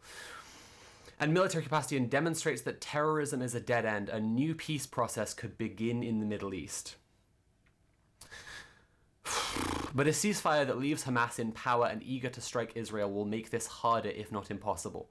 For decades, Hamas has undermined every serious attempt at peace by launching new... She just talks like they're naughty. Like, this is so disgusting. Including the October 7th massacre that seems to have been designed, at least in part, to disrupt progress towards normalization between Israel and Saudi Arabia. She knows. Fucking she knows. Yeah. Brackets, those negotiations also aimed to bring important benefits for Palestinians. What does she mean by that? Does she mean the opening up and extraction of oil fields in Gaza that Biden's guy is there in Israel? Yeah. Exploring the right gas now? field, yeah. Jesus Christ. By contrast, the humanitarian pauses advocated by the Biden administration, fucking evil. They're giving 3 liters of water, right? And people need 100. Like the UN says, people need 100 liters of water a day, right? And they're giving 3. Like per person? Yeah. Right. They're giving to cook, uses, to drink, to wash for the in. whole population, you know, this is an average, yeah. And they're giving fucking 3 liters. Yeah. For hospitals, they can't wash the fucking blood. It's horrible. Off the hospitals. Well, I mean, then the blood can obviously be drained into Hillary's contraption to make her more powerful. So that's is part of the point. By contrast, the humanitarian pauses advocated by the Biden administration and tentatively accepted by the Israelis can save lives without rewarding Hamas. It all so this is if we're making systematic statements, right? One of them is just the constant paternalistic framework. The constant need to frame everything as we need to punish and reward. We need to treat these savages like children who we are trying to educate. you know? The powerless We're so nearly can done. only be rewarded by accepting their powerlessness and entering a state of total submission. And that is never ever fucking true. That's never ever been true. I'm reminded again of like the thing that was polling Israelis and Palestinians about like the way they could see an end to all the conflict, and overwhelmingly all of them support a one-state solution, but to Palestinians this means having a shared democracy, and to Israelis this means exterminating all Palestinians.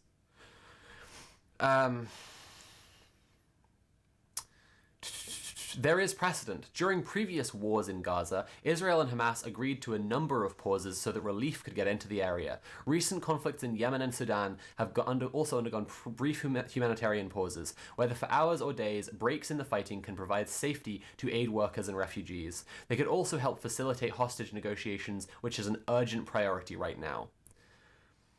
If hostage negotiations were an urgent priority, your buddies would not be fucking blowing the hostages to bits with missiles. But then if you didn't blow the hostages to bits with missiles, then when I die, I will be reborn in paradise, and all that I have killed become my slaves. You know, this wouldn't happen if you didn't annihilate all the hostages. So I saw an interview of an IDF general discussing the Hannibal Protocol, which is cool. When IDF soldiers, if IDF soldiers get killed, it's to allow Hillary to eat anyone she finds on the battlefield.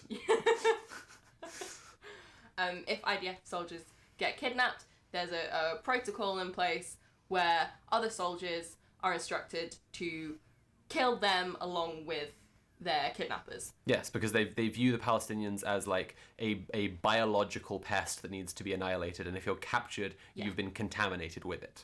Yeah, like the fucking you Zerg can't serve from them. You're better off dead. like the Zerg from StarCraft, like the fucking the aliens. You're part of the Borg now. Yeah, exactly. Rejecting a premature ceasefire does not mean defending all of Israel's tactics, nor does it lessen Israel. You haven't talked about any of Israel's tactics. And she has directly defended Israel's war crimes in bombing hospitals, schools, churches, mosques, UN shelters, UN schools, like full of hungry, terrified, injured people. Okay, we're nearly done with this omnicidal imperialist, so I'm please want to just push to the end now.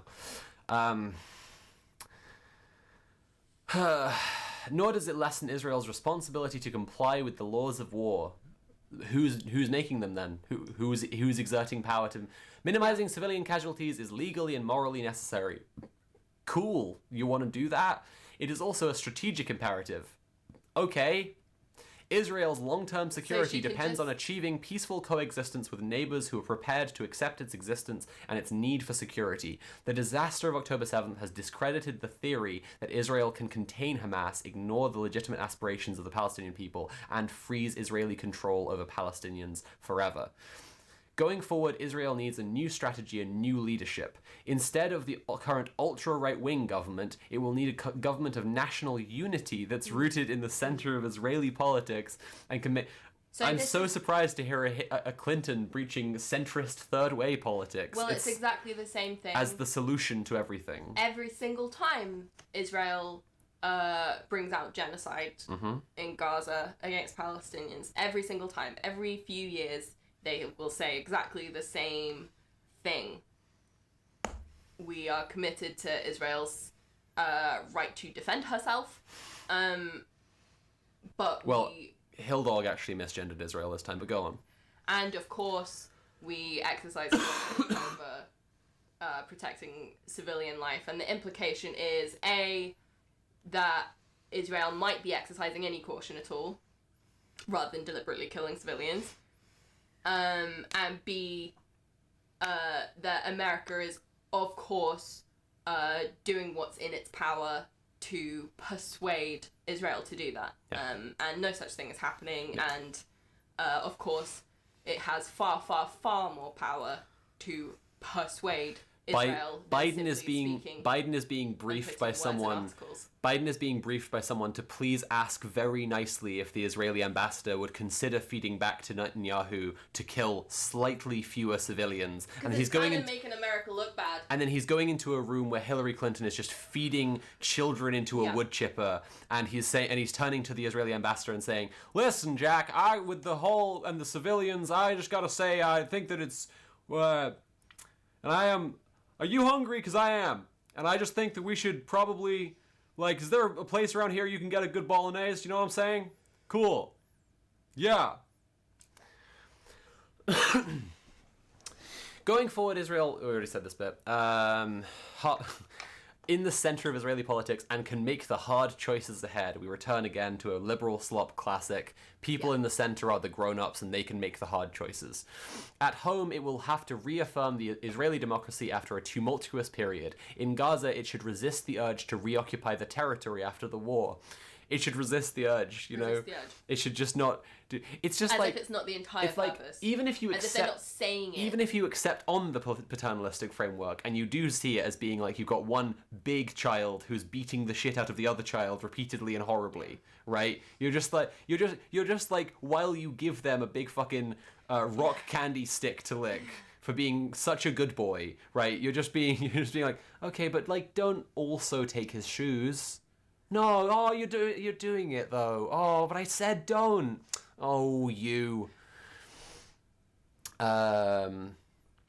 Accept an internationally mandated interim administration for governing the Strip and support regional efforts to reform and revive the Palestinian Authority so it has the credibility and the means to reassume control of Gaza. Palestinian Authority will never have any authority or credibility. This is all just fucking nonsense. Like, it's just that, like, the English-speaking world's side of this discourse is so radically disconnected from, like, the Hebrew-speaking one, where they are just saying, like, we want to annihilate every Palestinian. They are all human animals, and this won't be over until we've killed all of them. We're willing to go to a war with America if it opposes us on this, and all this. Like, it's just like, she's just lying through her fucking teeth. Like, it's convenient to her that there's a language barrier, you know? She knows there's a language barrier, so she doesn't have to apologize. She doesn't have to make any reference to how much they just want to kill every Palestinian alive. Like, she doesn't have to make any reference to that in this article. In the West Bank, it must clamp down on the violence perpetrated by extremist Israeli settlers. Extremist is an important word here, where you have, like...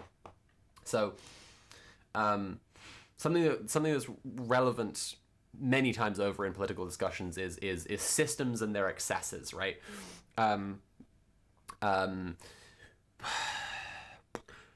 People who men who beat their wives, people who commit violent sexual crimes, these are excesses of patriarchy, right? Like the system of patriarchy, right, as we understand it, exists through men exerting power over women, but doesn't necessarily require, except for the threat that men will commit horrible sexual violence against women, like, doesn't require for that to happen. Well, and then it's seen as being an excess of this, right? When men essentially recognize the power that they have to do this and face no punishment and go and do it, right? But in actuality, when this then happens, patriarchy points to this and says, see, you need good men protecting you so that this thing doesn't happen. And you see how actually the excess reinforces the authority of the mainstream of the system. And the same can be said of all systems with excesses, right? So the use of extremist here is a really pointed piece of fucking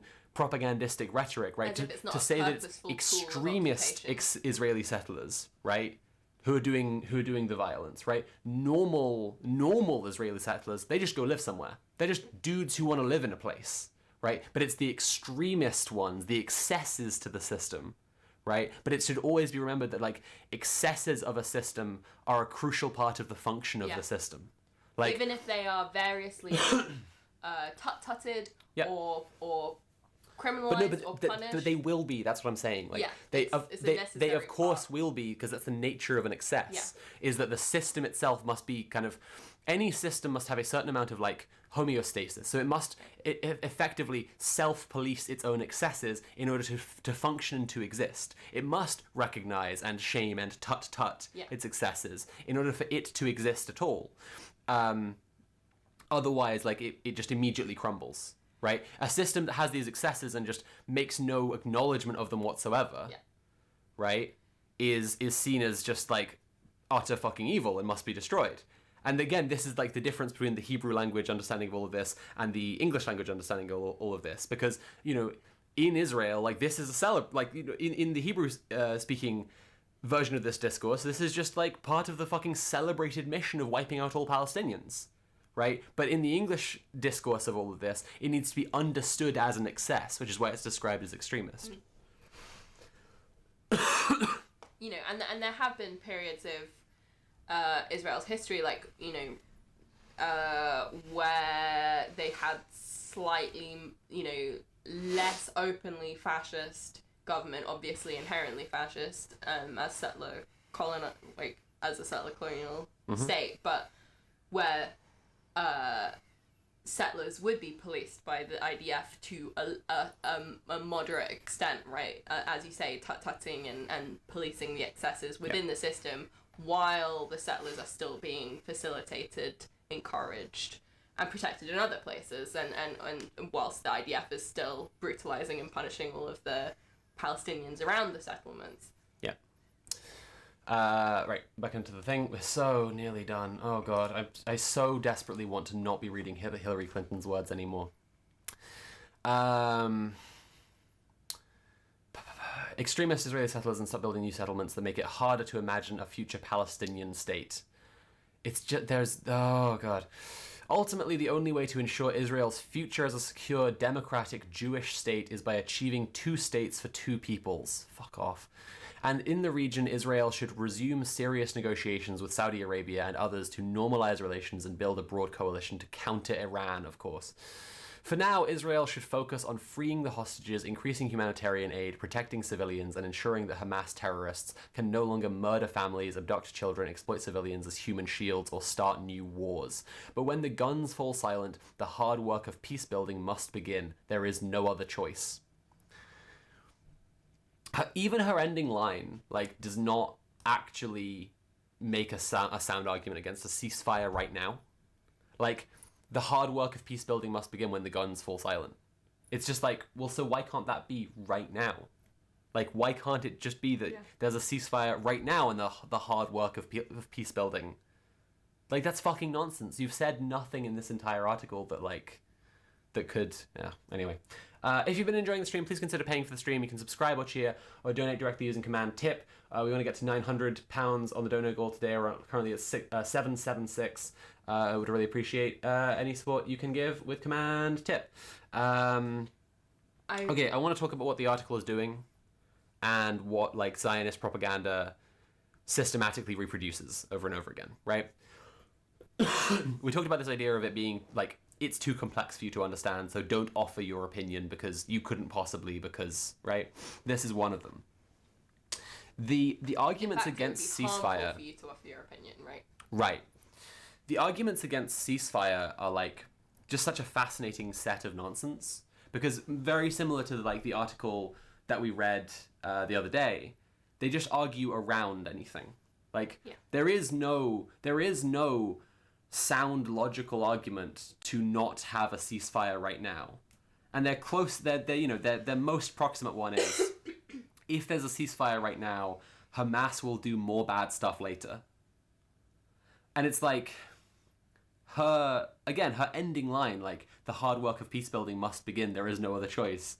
It's just like, so do you believe Hamas will do more attacks this very instant?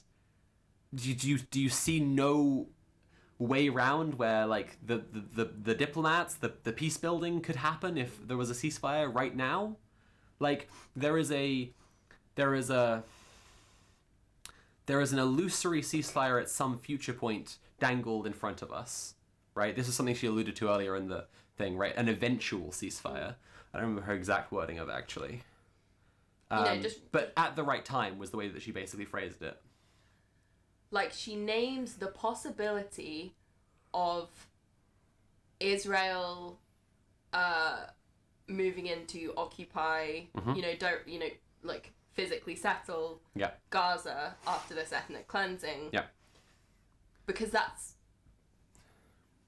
Because she knows that's the goal, because that's her goal. She has to state it as a possibility so that she doesn't seem ignorant and unaware. And then when it happens, just as you're describing with these excesses of the system, right, she can say, well, that's a shame, we told them they shouldn't. When it's the entire purpose.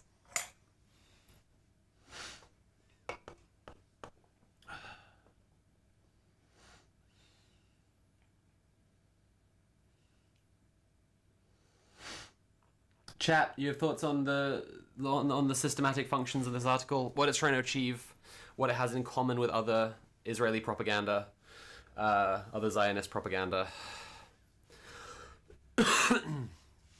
I mean, there's a very obvious, like, this is something we kind of have as a universal to essentially all liberal slop, right? It's kind of a defining for what liberal slop is at all, is like getting you to see the decisions of people in power as somehow analogous to your decisions. Like, yes. Your decisions that you can make regarding this are either do nothing, which is to say allow genocide to continue, or do things to stop genocide. Like, but within your own personal power, that means like trying to sabotage the machinery of the oppressor, the infrastructure of the oppressor, the infrastructure of death that we all live within in the imperial core, fucking shut Elbit down, this kind of action, right? Joining a protest, writing to your MP, shaming them, picketing their offices, all these sorts of things, right, are things you can do. But all liberal slop takes us up to the level of the power holder and examines their decisions, right? And this, I mean, this article, even besides just the implicit thing of being written by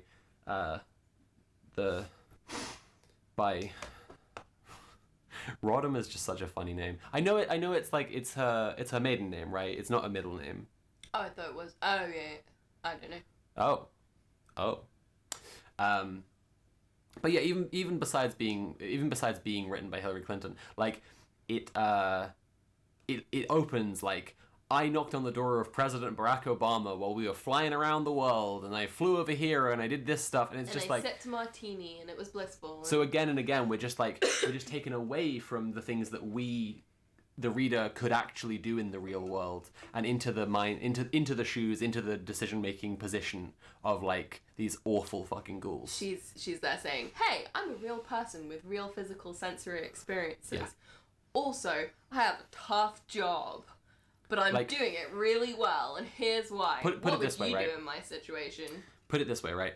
Hillary Clinton writing an article where she describes eating a fried egg is propaganda for the ruling class. Yes. Like, don't humanize them. Literally Stop humanizing the ruling class. Literally humanizing this fucking horrifying demon is propaganda for the ruling class on its own. So there is a base level of this. The only humanization of the ruling class that we should ever be subjected to is humanization that exposes that they are spiritually sick and only we can help them. Only we can free them from the condition of being oppressors by stopping them oppressing. Mr. Noobster says, I hated it, as the thoughts on the article. I think that's very valid thoughts on the article, honestly. Yeah. I think that's really worth saying and repeating. I also hated it. I'm very glad to be done reading it now. I'm glad that was the worst article we're going to read today. Yeah. And there aren't any other articles that are going to make everyone really upset. No, I mean, in all seriousness, like, she's defending genocide. It's probably not possible for us to get more mad. Or is it? No, we'll see. Melanore says, primary move, keep saying Hamas to deflect attention from the Palestinian people. That's the express purpose of having installed them as the dominant political party in government. Oh, absolutely. The article is called Hamas Must Go. She talks about, this is a part that I found absolutely disgusting, right? It is possible if Israel dismantles Hamas's infrastructure.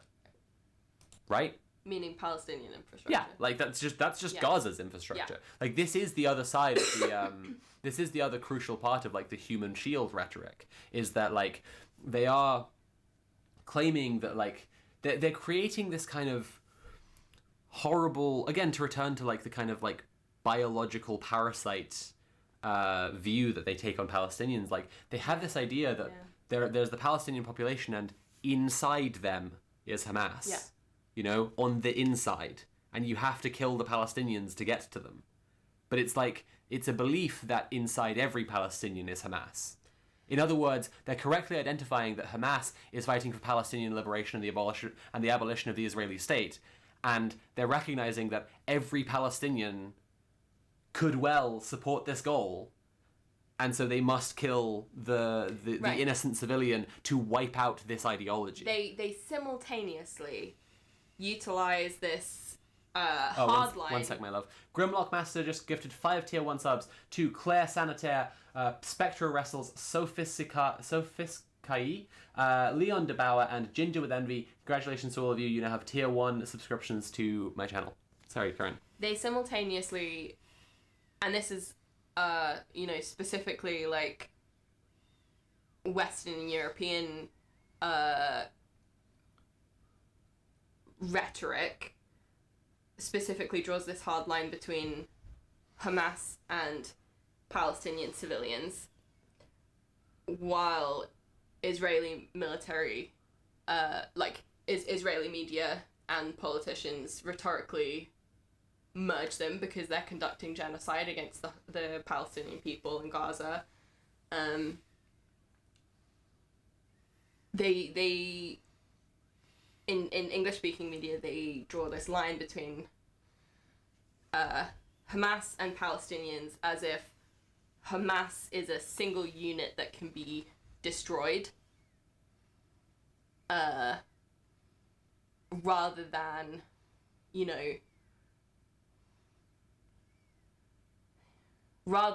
as opposed to violent Palestinian resistance of whatever form occurs being an inevitable outcome of these conditions of oppression. Whereas Israeli politicians and media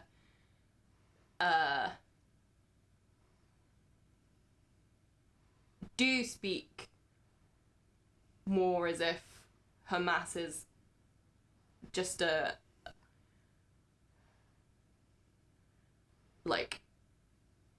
whole organism of Gaza, right?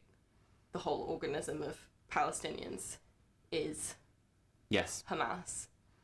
And therefore that requires genocide.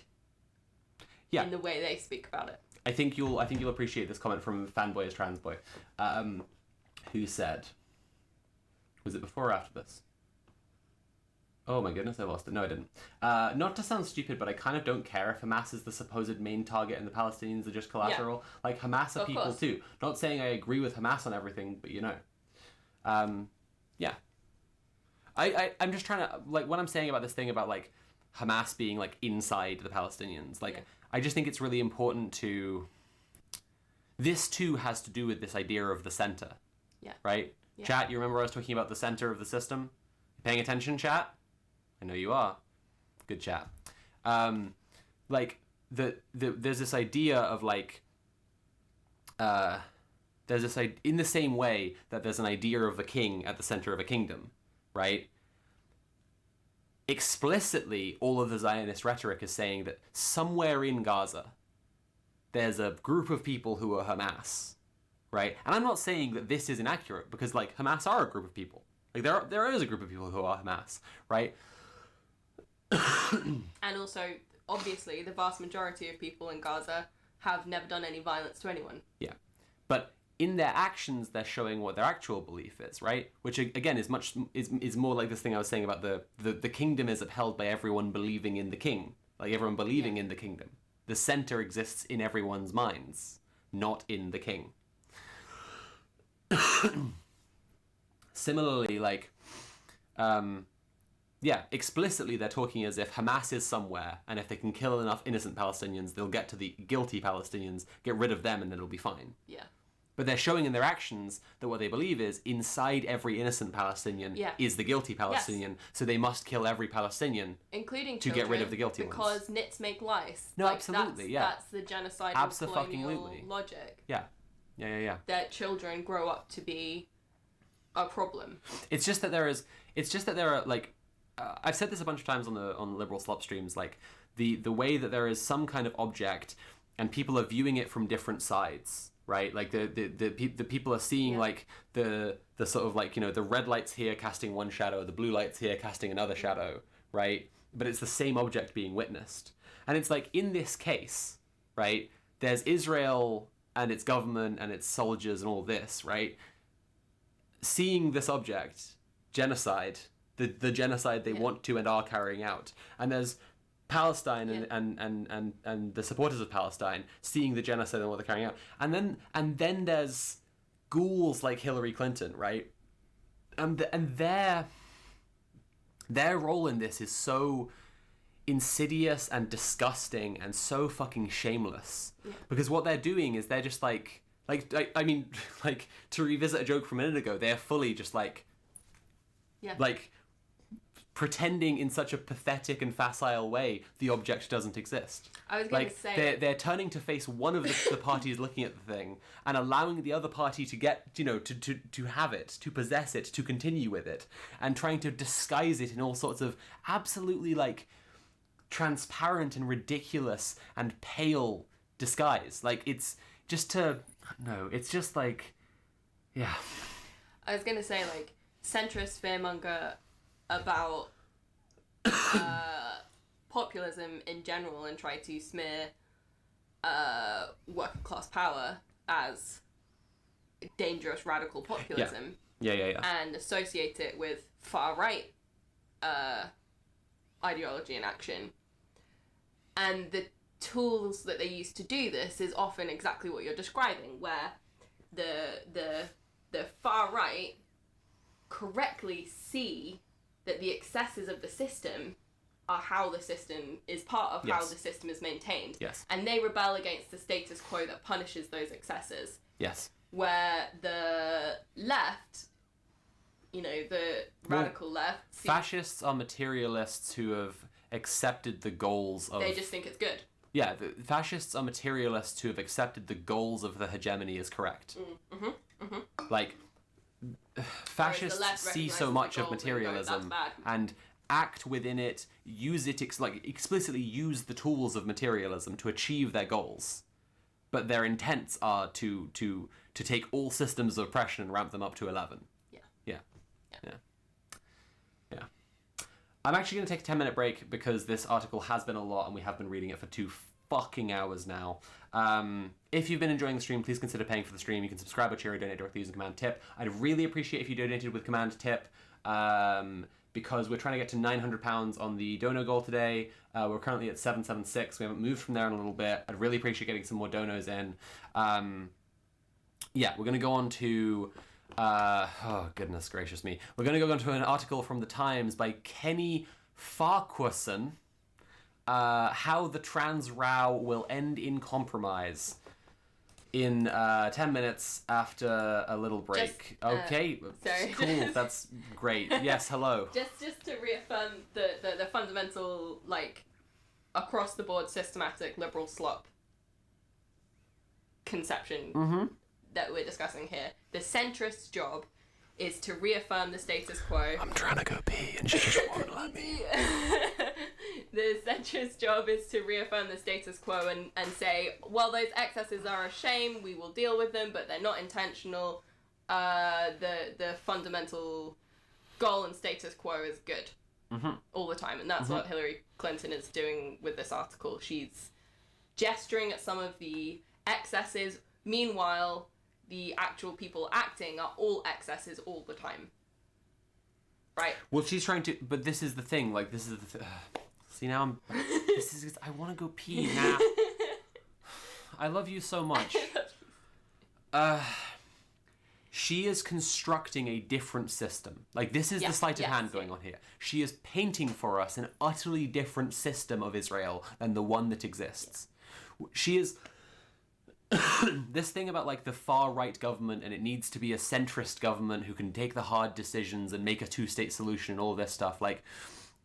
She cannot and should not be trusted for a second to believe any of the things she claims to believe. All these people know full well a two-state solution is fucking impossible. Gibberish, right? Know. She entirely supports the genocide, and she's trying to help the genocide happen, and she always has been, right? This is fucking nonsense, right? There is no way on earth she could be this naive. Like, she's worked in Washington politics for her whole fucking life. Yeah. This, no way. British politicians... What she is doing, British MPs, sure, calling for a two-state what she solution, is they're doing with this rhetoric is horrible, bold-faced lying. Like, she is knowingly just pretending that it is something other than what it is. And so this thing about the excesses is she is drawing a picture for us of a system that has these excesses, and we must tut them, right? But it will progress in this way slowly over time, right? And oh no, it did that. Oopsie, there was some sort of systemic failure here, right? And in reality, she knows full well that systematically it has been pushing towards genocide the entire time, and the, like, outrageous, exceptional, excessive far-right government of Netanyahu is simply the manifestation of the project that has been going on for decades. Yeah, that has only been facilitated to get to this state because of the permanent status quo of the American power backing it to the hill. We're going to be back in 10 minutes after a little break with How the Trans Row Will End in Compromise by Kenny Farquharson. Kenny Farquhar, it's fine. I've got, like... See, now, I've got a thing I think is funny to talk about, and I don't... I see you've decided you're going to pee first anyway.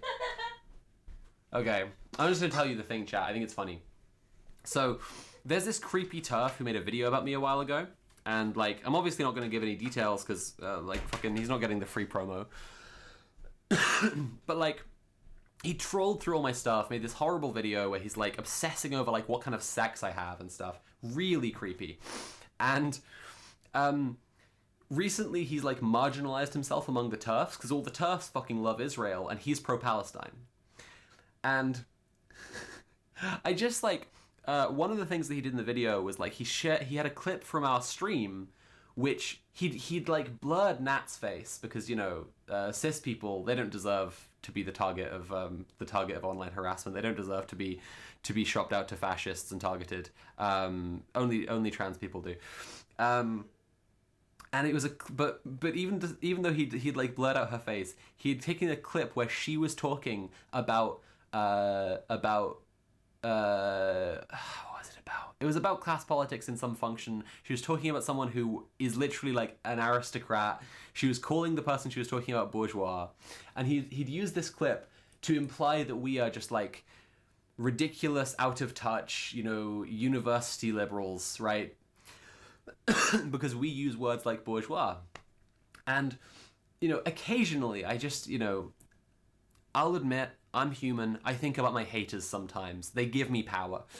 That way I am like Hillary Clinton. You know, occasionally I think after the immensely long time he spent trawling through all of my like social media presence across different platforms, what he would think of different stuff that I'm making, right? And here's an interesting one, right? Because now we've just spent all of this time talking about Israel and Palestine, and we're gonna go on next to talk about ghoulish shit from the exact same people who are part of the same ruling class that is trying to achieve the same goals. And I just imagine this guy who's like fucking pro-Palestine, who's catching so much flack from the rest of the TERF movement right now because like they again all fucking love Israel. Like he's there, he's been there like helping with Posey Parker rallies, and now Posey Parker is are doing all she can to suck up to Zionists. And I'm just like, what would this guy... Is this the point of the stream where he's like, nah, I shouldn't have even given Sophie a chance. Clearly, she will never have good politics for as long as she is a trans rights activist. I mean, he wouldn't be watching anyway because he's a TERF. He'd only be watching if it was for his own creep purposes. But like, I don't know, you know? I don't know. I just think about that pro-Palestinian TERF. He entertains me. I think about him and I have a little chuckle. Anyway, I'm going to take 10 minutes off now. We got two things first. Fanboy is Transboy 18 tipped £10 and said, been recovering from jaw surgery while watching the stream. I wouldn't say hearing about genocide denial brightens my day, but hearing you discuss it makes it more digestible. Thank you so much for the £10 and I hope that your recovery goes really well. Meg598 has tipped £5 and says, 2 hours reading Hillary sounds rough. Appreciate your sacrifice. Thank you so much for the £5. We'll see you all in 10 minutes once I've been allowed to rest.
Hey everyone, we're back. Hello, hello, hello, hello, hello, hello, hello, hello, hello, hello, hello, hello, hello, and hi. And furthermore, howdy.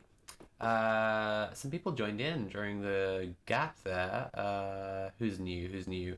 Pyro Anarchist, maybe an Anarchist. Morgan the Fae came in, and Iron Orchid, and Krena, and some other people. Hello, welcome to the stream.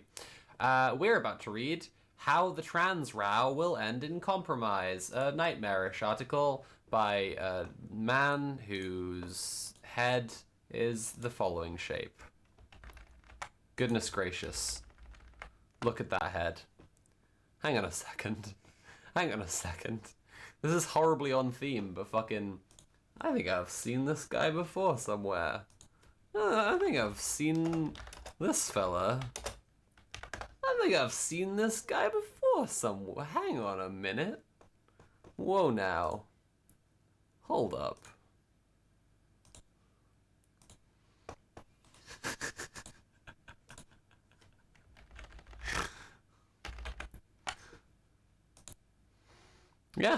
Yeah, you know what? I was right. I was right. That's just, that's the same dude. That's just the same guy, innit? Anyway, this article is by Obelisk the Tormentor, so let's have a read. How the trans row will end in compromise. Lady Dorian has offered a necessary middle way on a debate that is scarring public discourse. Who is ready to find out that it's not a middle way and is actually just an anti-trans way? Are we all surprised to learn that? No? Well, oh dear. By comparison, debates about Brexit and Scottish independence are akin to a chorus of Kumbaya at Brownie Camp. There is something about the trans issue, that brings out the irrational, the visceral, the absolutist. And both sides hate nothing more than when somebody suggests a bit of give and take. Well, here goes. We are close to a compromise on the trans issue that will satisfy neither side of a deep divide. In fact, each will greet a deal with dismay, and yet a middle way is necessary on this issue that has scarred public discourse like no other in recent years. I'm already tired. I'm already so tired reading this. It's such smug fucking... like... Have a look at this fella. Just have a little... Just... Also, can you see what... Can you see... That's the guy can who you wants see... to educate me on Gender. Gender. Yeah, this he surely knows the most. Yeah. Well, I mean, either he or his brother probably. Okay. All right. Okay. Oh Christ. What does compromise look like on the issue of trans rights? Its exact contours are still indistinct, but its general shape is now discernible. A useful guide is the judgment offered by Lady Dorian earlier this month in a case brought by For Women, a feminist campaign group. Well, that's a lie. You know that's a lie. They aren't a feminist campaign group, they're an anti-trans campaign group, but go off, Obelisk. Dorian upheld an earlier judgment that trans women should be treated the same way as biological women under legislation to improve gender balance on the boards of public agencies. She rejected the argument that this was incompatible with the Equality Act, in which she accepted sex meant biological sex. In short, she sought to protect trans rights while upholding a biological definition of woman. It's just nonsense. It's just nonsense. It's just nonsense. A biological definition... There is no biological definition of woman. There is no biological definition of woman. Come on now. In short, she sought to protect trans rights while upholding a biological definition of woman. One feminist commentator, you're lying again, said Dorian had split the baby. The judge satisfied neither side, and the use of the biblical story of Solomon was telling. So... this is an interesting one, right? Because in the story of Solomon says, I'll split the baby. And then the woman who's like, okay, you can keep the baby. She's the one who cares about the baby, so she's actually the mother. Yeah. Right? And the story there is saying that if you care more about the well-being of the thing itself, then you get to you know, have ownership over it. Guardianship over it. But it's just not really, it's just not a very good analogy when the thing being divvied up is like equalities legislation. Yeah. Like, who cares more about equalities legislation being protected? Isn't actually, like, it's not being divided up, is it? You know? Morgan the Face says, this has nothing to do with this article, but I just wanted to say you are lovely, Sophie. Oh, thank you very much, Morgan the Fae. That's very nice of you to say. That's always welcome. This Dungeon Subbus has never seen trans people be obsessed with the word biological. 99% of the debate is cis people making shit up. It'd be funny if it wasn't very annoying. It is very annoying. The judge satisfied neither side, and the use of the biblical story of Solomon was telling. I sometimes get the feeling diehards on each side of this argument would rather lose than compromise. Defeat would require no giving of ground. I would not rather lose my ability to exist in society than compromise with people who want me to not exist in society. But both are quite similar, really, and both are bad.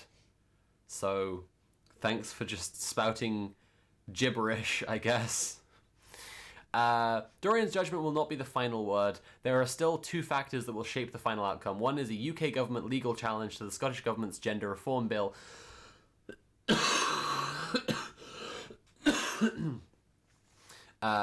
Which is heading to the UK Supreme Court. Another is the prospect of a Labour government in Westminster at some point next year, and the possibility, at least, of a more measured ministerial tone to replace the current moral panic about anything deemed woke. Yeah, I mean, it is a fucking nightmarish the way that we're currently approaching this stuff by appointing a minister of common sense to deal with woke. It's exhausting. No rights are absolute. When there is a conflict of rights, as is undeniably the case with women's rights and trans rights, it's not true, is it? He doesn't even feel the need to explain or justify. Yeah. Everyone knows.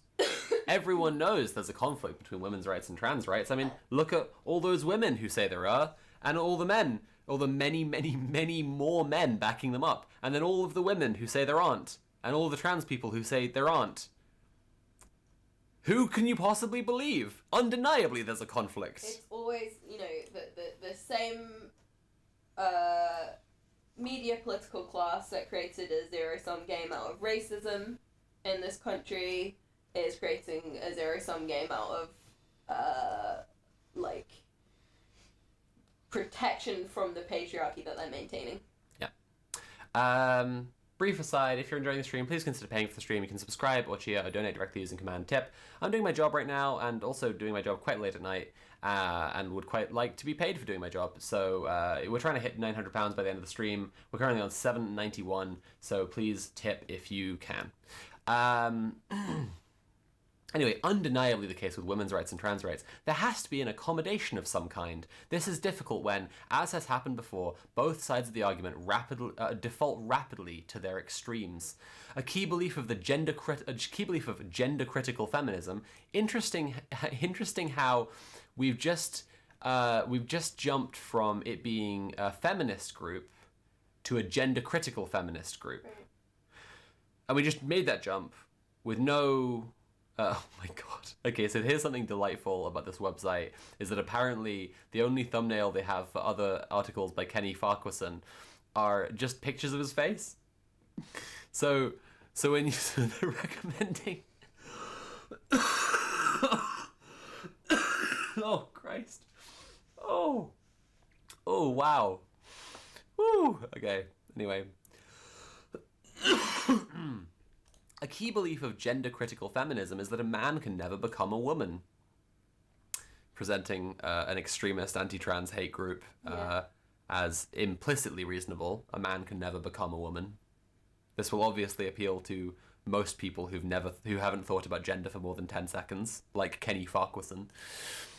And yet existing laws in place for decades allow a man to gain a gender recognition certificate to help them live the life of a woman. Interesting. A strand of thought is emerging that not only should extending trans rights be blocked, but existing trans rights should be rolled back. At this point, the distinction between gender-critical feminism and social conservatism. At this point, the distinction between gender-critical feminism and social conservatism becomes hard to discern.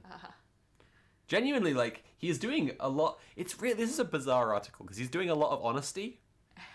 And he's giving Eamon Holmes vibes, honestly. Like, he's just kind of like, he's just a little bamboozled. He's just kind of like, but some of these guys, like... He's bumbling his way through this, like, repeating a lot of lies he's been told by fascists, not understanding what they are, and also saying things exactly how he sees them, and, like, in a way that, like, the fash would not allow. I'm sure he thinks he agrees with the fucking Guardian journalists who, in public, say they, respect trans women and in private refuse to ever recognize their gender and send them slurs and fucking threats and bullshit all over the internet. The perfect example of like how he's bumbling his way through this article is the sentence where he says, laws in place for decades allow a man, so, you know, a man, he's saying that unequivocally, no caveats, to gain a gender recognition certificate, I will pin in that, to help them live the life of a woman. Like, the way he is just like stepping on every rake from every side. He's just like, there's a compromise happening and no one will be happy because I can't do anything right. I've burned breakfast. If he says it every single which way around, then he's got to get it right at some point. It's, you know what this is reminding me of, actually? There's this fantastic quote I read in Wikipedia once, which was in the history of DC Comics. There was a character, so basically, Marvel came out with the first black superhero, Luke Cage, right? Notably, Luke Cage's name is just dude's name. It's just his name, right? And he's just a tough dude who punches hard. That's the nature of Luke Cage as a superhero. Very deep lore there. How did he get like that? He's just like that. And so Marvel had beaten them in a sort of, you know, diversity arms race, right? There was a black superhero out from Marvel, so DC, egg on their face, had only white superheroes. I know what you mean. And they proposed, one of their writers proposed having a superhero called the Black Bomber, who, like the Hulk, would transform when stressed, right? But unlike the Hulk, would change race when stressed. So he would be a white racist who, when he got mad, would turn into, like, a Black Panther. The most evil shit ever. And so the quote that I think of, and I think of this far too often, I have a little lobe in my brain specially dedicated to just this quote, is comics historian Don Markstein described this as offensive to practically anyone with any point of view whatsoever. And I feel almost like Kenny Farquharson here is he might be squaring the Black Bomber circle. Like, he might be getting that golden ring of just, like, offensive to everyone. He knows it. He's diving head first. Gotta respect it. But, you know, just like with fucking South Park or whatever, like, being offensive to everyone is ultimately saying very little of anything. Still just, like, punching down onto people who are already being punched down on by immense systemic violence and power, and slightly slapping upwards at the people who are doing it a little bit, but they won't even feel it. So that's cool. It's honestly even hard to parse. I think this guy's just not a very good writer. A key belief of gender-critical feminism is that a man can never become a woman, and yet existing laws in place for decades allow a man to gain a gender recognition certificate to help them live the life of a woman. It's just like the level. This is the level of, like, coverage of. This is the level of, like, coverage of trans issues by cis people that we have to fucking deal with in the UK. That there are over 1,000 articles written about trans people every fucking month by cis people, because of course they're written by cis people, right? And they say things like, allow a man to gain a gender recognition certificate to help them live the life of a woman. Okay, so Kenny, do you want to talk to us about how that is done? How a gender recognition certificate is attained by a man? Right? Because it's just like this guy, again, has thought about this for 10 seconds. Well, that's the thing. Like, fully, he's thought about it for 10 seconds. It's so perfectly, like, kind of guess, genuinely centrist, that it actually does some kind of useful things that rarely pop up in British media of trans stuff, because the British media is so conclusively transphobic, that it's extremely rare to see British media highlighting and recognizing the current anti-trans movement as new and radical and like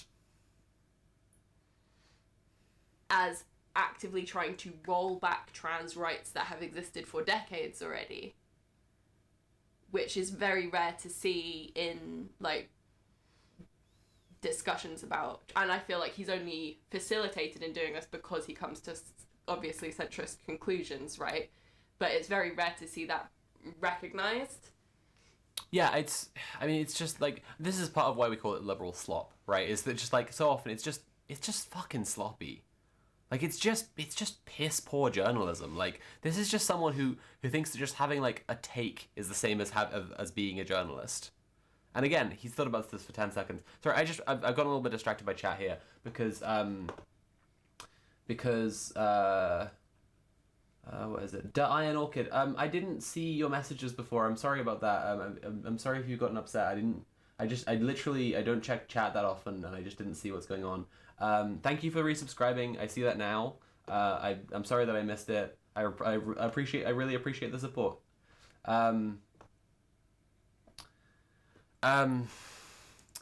So where were we? Yeah, this sentence here, right? That a man to gain a gender recognition certificate and help them live the life of a woman. Yeah. It's like it's almost inscrutable what his like position is if he were to, if, and we can say this one clearly, if he were to ever know any trans women, because he clearly fucking doesn't. Well, that's exactly like, what I'm finding. You know trans women for 10 seconds before you're just like, oh, they're women, cool. That one was resolved for me. I'm moving on now. But that's exactly what I'm finding so fascinating about this article, is he's actually like through his ignorance, but his recognition of this wave of anti-trans organising as a new and radical thing that's trying to roll back previous He sees that trans it's rights. A new thing that's pushing back on trans rights, but he doesn't understand it as just anti-trans. He's resetting his understanding, like he's stating and resetting in this article an understanding of trans people, like back to like a decade ago. Yeah. Where this is a language that was like normal. Sorry, speaking of a decade ago, I've been meaning to say this, right? Like we often lament how like the anti-trans attention, right, is just like it's so fucking ridiculously overwhelmingly like it's shifted so many people who would just have nothing to say about trans people before, or just find them interesting, into just being like literally Hitler. Like they've cast this magic spell of turning people who are just like who would be like like you say, just find trans people kind of novel and curious before, into just like being completely pre-programmed with so much like vitriolic, furious, rage-filled like, rhetoric. Their primary concern would be like if they would be considered gay for standing next to a trans woman or whatever, rather than like actually like trying to reject the existence of a trans woman as herself. Yeah, like I just think that like speaking of like the position of a decade ago, like a decade, 2 decades ago, a lot of people's understanding of trans women was just like a woman who used to be a man. Yeah. It's just like, well, I did used to live in society as a man. I if we get down to trying to fucking split the atom about it, like I would take issue with that I used to be a man. But that's when we're getting into like fucking existential ethics, right? It's not in the meantime, it's just like, yeah, if most people's understanding, before all of this like attention was drawn onto trans people, would be that I would be a woman who used to be a man. I mean, they're getting that I'm a woman now. That's kind of the crucial bit for me, really. You know? And that was like kind of the standard way of speaking about trans people across the board in the media at that point of time, right? Like it's kind of it's just interesting to see like this kind of ignorant person who has nevertheless been paying attention to like this anti-trans campaign Yeah. enough for there to be a huge contrast in the way he's speaking about things from his like what he considers himself like good-natured, wants the best for everyone approach, versus like vicious anti-trans campaigners. Obviously, you know, centrists protect themselves with that naivety and innocence at the same time as that. Like, well, we have to remember this is in the Times, right? So it ultimately, like, it is a conservative paper. Yeah. And I think, like, I said that this is inscrutable. I think I'm starting to scrut it a little bit, right? At this point, the distinction between gender-critical feminism and social conservatism becomes hard to discern. I wonder if this guy is just, like, he's just some broad, flavor of right-winger. And he's, like, that sentence is there to, like, poke fun at these silly feminists who, you know, God, at this point, they sound like conservatives. Like, he's failed to recognize as a younger, sharper, more, like, in-the-game conservative might, you know, have cottoned on to that these are fascists trying to pretend to be liberals to, like, to split the base and, you know, and so on, right? Like, Sunak, like, for sure, definitely gets that TERFs are pulling, like, a fucking false flag operation on the populace, right? But, like, this, I think, is just, like, some old duffer, and he's just looking at these silly feminists who, at this point, what's the difference between them and conservatives? Kind of wacky how it turned out like that. The left is eating itself. Yeah. These gender criticals, Horseshoe theory. They're talking almost like conservatives now. So you got the loony left who've gone too far, thinking a man can become a woman, and then those you got feminists the feminists. So they've become us. And it's like, no, they were always you. They were never feminists. The feminists, they turned into, like, the bloke 2 steps behind me. yeah, exactly. How's that happen? The feminists have turned into literally Hitler. Transitioning from 100% Hitler to 99% Hitler. We're so proud of her. Okay, the compromise required of this particular side of the debate is to accept that for most intents and purposes, a man can indeed become a woman in the eyes of society and in the eyes of the law. I like the caveat, you know? Just like, he's not fucking around with philosophy here. He's not going to get into existentialism. In the eyes of society and the law. That's all he's willing to say. The compromise required of this particular side of the debate is to accept that for most intents and purposes, a man can indeed become a woman in the eyes of society and in the eyes of the law. I mean, that's not a compromise, actually. That's just fucking off and leaving us alone. You know? This is such, like, this article is just, like, it is stepping on a rake and then sliding on a fucking Hot Wheels at the top of a flight of stairs and hitting every squeaky toy on the way down. Like, it is just so confused about what it's trying to do. Like, it is implicitly anti-trans to, like, take the position of, like, we're gonna reach a compromise. But then what he's actually describing, I don't think he's realized, is, like, just kind of letting trans people be. Maybe. Let's carry on. Yeah, we'll see. As a man, thank you, Kenny. That's what we needed. I'm so excited to hear your position as a man. Yes, as a man, Kenny. my view on the definition of woman is necessarily as an outsider. Oh, woke Kenny moment. Having accepted this, I am still entitled to a circumscribed view. Oh, we were this close to greatness. Which I pose as a question. Surely womanhood in all its glory is capacious enough, generous enough, diverse enough to accommodate and perhaps even to welcome a small number of people who did not start life's journey as women. Yes, Kenny. I am blown away by Kenny right now. Holy That's a nice way shit. of saying it. This is such a, like, I genuinely thought this article was gonna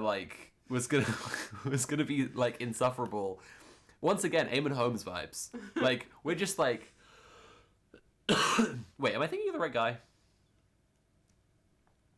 Probably are. Has my dog flu brain brought, like, conflated two UK media figures together? I think you're thinking of Eamon Holmes. Okay. What are you doing with He's that? got a column. Where's that going?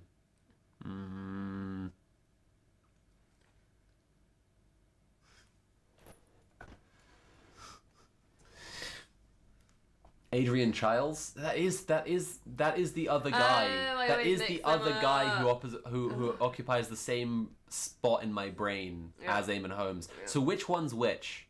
Adrian Childs is Who am I the trying? columnist, right? Who am I trying to compare Kenny to right now? The big time ADHD columnist who just got diagnosed, and everyone's like, of course he has ADHD, look at these titles.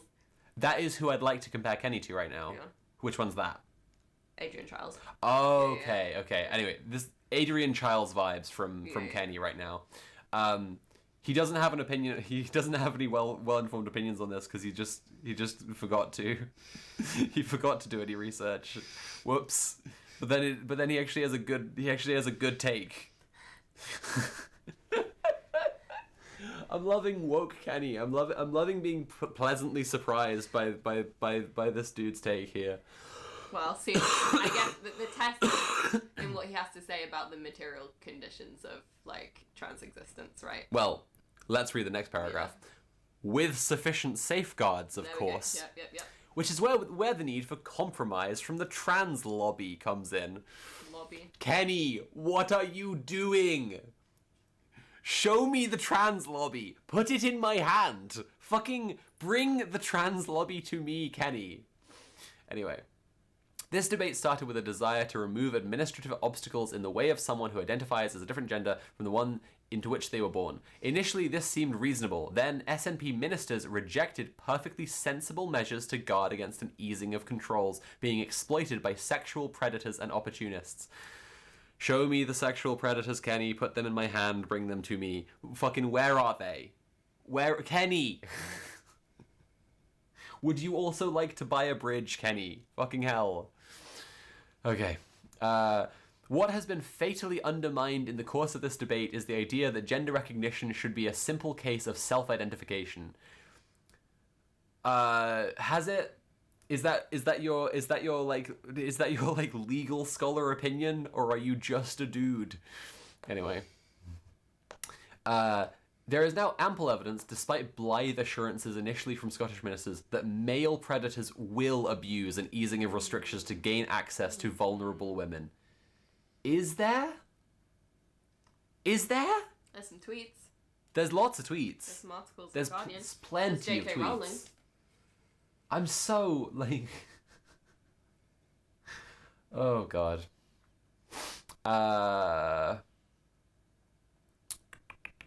The compromise required of the trans lobby is therefore an acceptance of the need for gatekeeping. Oh, geez, Kenny. Oh, Kenny.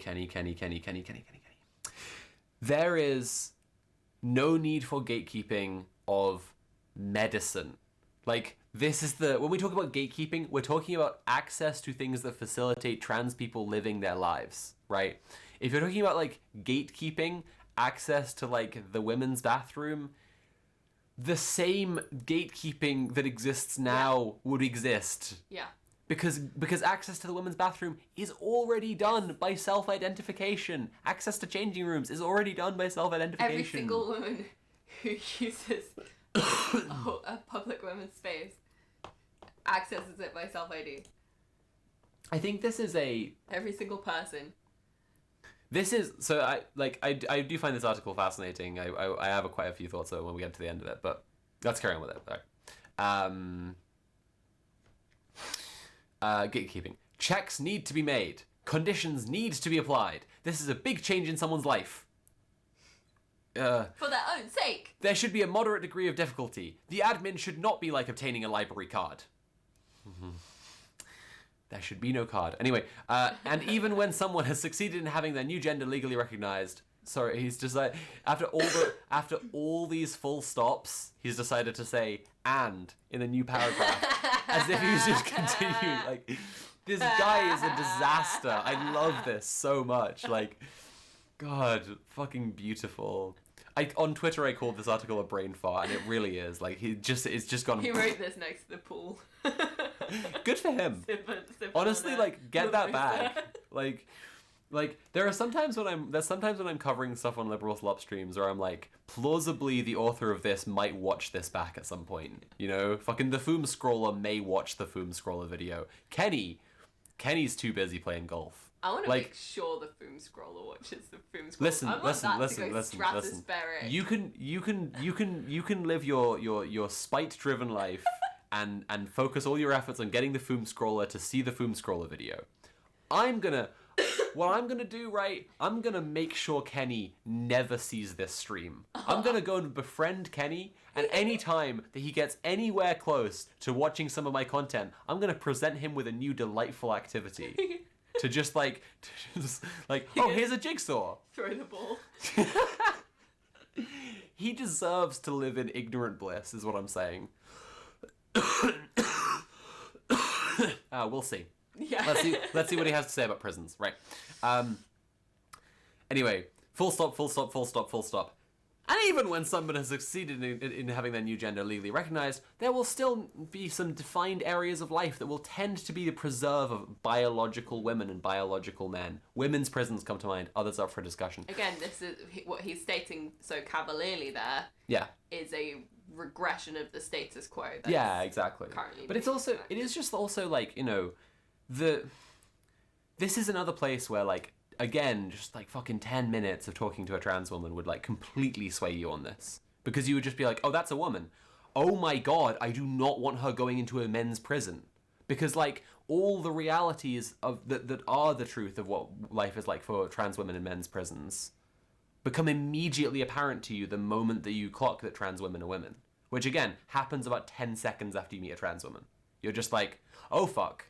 You know? Oh, I get it. And it's just not like fiction anymore. And it's like, this is part of what I mean about, like, Kenny's ignorant bliss here. Like, I think this guy is a buffoon. I don't think he's a fash. Yeah. Like, I'm trying to... Part of the reason I want to have a little discussion, like, around this one is it's a really good example of, like, the way that liberal slop is produced by people who don't know what the fuck they're talking about. Yeah. Like, they're just genuinely, like, legitimately, authentically ignorant of things, right? This is something where, this is part of where, like, when we're talking about, like, things that are true across all cases of liberal slop or whatever, it's really useful to be able to contrast Hillary Clinton, who is a demon with two faces, right? And she puts on, puts on, like, the public face and goes, I feel great, and then, like, types a little article about, Hamas must go, kill all the babies, ha ha ha ha, right? And so that she doesn't have to show you her horrible, snarling demon face underneath, right? I was having breakfast with Barack Obama, remember him? Like, by contrast, right? Like, Kenny just doesn't know what the fuck he's talking about. And it's important to see how the same things can be true of purposeful liars who are doing intricate sleight of hand to perpetuate genocide, and someone who is just kind of talking out his ass. Yeah. You know what I mean? Right. Especially when he's talking in the Times. The Times being one of the most violently transphobic mainstream No, exactly. press outlets Right. in this country. Yeah. Like, there's plenty in the Times that is from fucking demon face liars, right? This is just idiocy. Like, But this is just ignorance. Its role from the Times, because you have to think of the editorial function as well. Like, overall, not just within the individual article. Like, when you're talking about liberal slop, it serves the function of laundering for being, what appears moderate to pre-propagandized readers of the Times. It's laundering all of the violent anti-trans, like, moral panic, constant state of whipping up hatred against trans people from the Times. Yeah. Everyone, if you're enjoying the stream, please consider paying for the stream. You can subscribe or cheer or donate directly using Command Tip. I'm doing my job right now, and it's quite nice when I get paid for doing my job. Right. This is what compromise looks like. Untidy, perhaps. Complicated, certainly. Again, Kenny, fucking, if you knew anything the fuck you were talking about, you wouldn't be saying that trans women should go into men's prisons, right? Like, this is just like, even in a picture of, like, compromise, this would be somewhere where you would go, right, shit, maybe biological sex is not the definition of who goes into a women's prison. Maybe women's prisons, there's kind of an implicit understanding that some people are in horrible danger in a men's prison because everyone understands them to be a woman. you know, and therefore it's not about biological sex. It's about the class character and the power imbued by society Right. onto oppressors of feminized people. Untidy perhaps, complicated certainly. Welcome to 2023. Have you been outside recently? He's literally someone's granddad, he must be. Israeli scientists say it is possible to create a human embryo without eggs or sperm. Genome reprogramming can alter any aspect of human DNA. Old certainties no longer apply. Then why the fuck are you talking about biological sex, you absolute buffoon? Like, fucking... Also, Israeli scientists say it's possible to create a human embryo without eggs or sperm, but if any of it comes from a Palestinian, then they fucking execute it immediately, surely. Like, this is the level of just, like, apolitical, blissful, like, just, like, bumbling through it all. Anyway... My belief is that 20 years from now, we will wonder what all the fuss was about. Trans rights will be as uncontroversial as gay rights are today. First, we need the moral courage, the emotional intelligence, the intellectual creativity necessary for compromise. It's so it's fucking patronizing. It's like, yeah, I also think that 20 years from now, a lot of people will be wondering what the fuss was all about. And Brianna Jai will have still been stabbed to death. So, thanks. It's been obvious to us the whole time that in some amount of time, trans rights will be as uncontroversial as gay rights. And all the suffering will have been for nothing. Fucking embarrassing. Anyway, I always find it so interesting as well, like, the kind of final paragraph. Yeah. I always think, like, what he's saying is a very, like, I think this is a way that a lot of people instinctively feel about trans stuff, where they imagine a kind of transhumanist future. Mm-hmm. In stories and in fiction, they, like, don't question the reality of, like, allegorical trans people, and then when it's brought into reality and therefore, like, ideology is imposed onto trans people's bodies, right, then it suddenly strains their brain a lot more, right? Yeah, he's like, this is wacky. You can make a human embryo without sperm or eggs. You can program all the DNA. Yeah. But trans people, well, they're not biologically female, though, are they? And it's like, what the fuck are you talking? Yeah. If you can reprogram every aspect of human DNA, what the fuck are you talking about? He's kind of almost yearning for a future where there's no, like, limits on his ideological imagination. Yeah. He's just completely. But he's not there. So okay, so this is part of what I'm. This is part of what I want to talk about this kind of production of ignorance that's going on here, right? So this is not the kind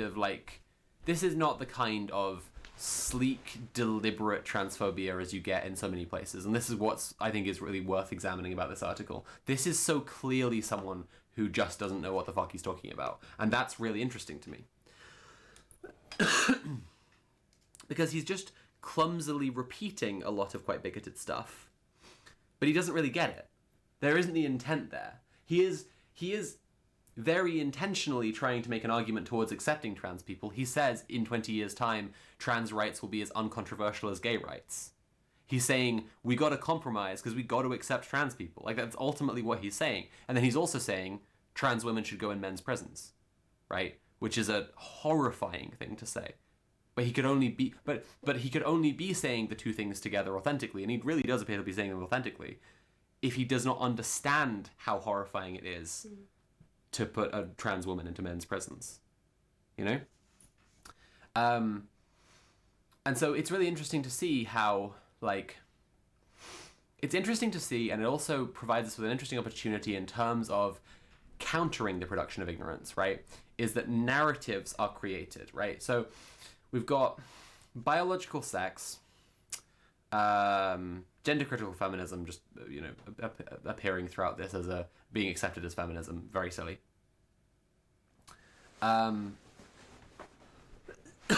The idea, where was it?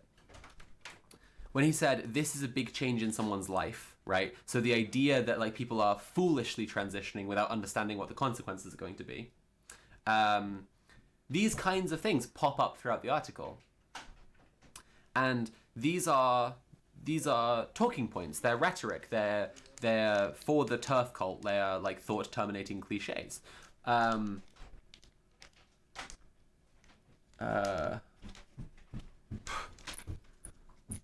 Nat's bringing me food. That's nice.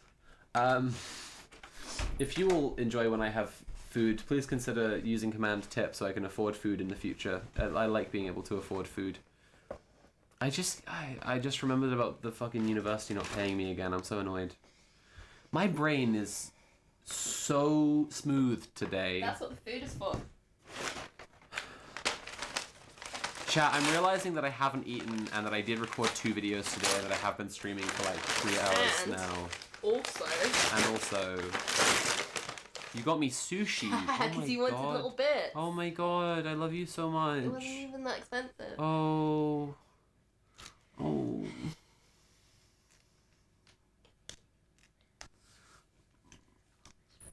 I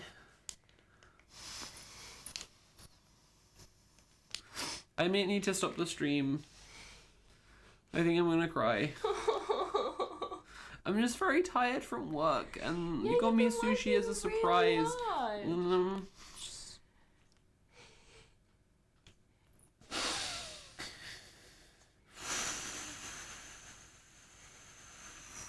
I had more to say about Kenny.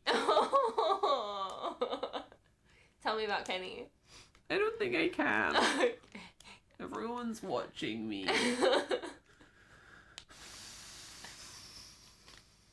I don't think I can say about Kenny right now. I'm sorry.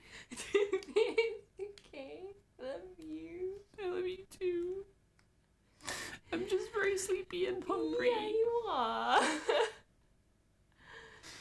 I'm gonna go, everyone. Not got me sushi, and I've gotten very emotional all of a sudden, and I think I need to just go now.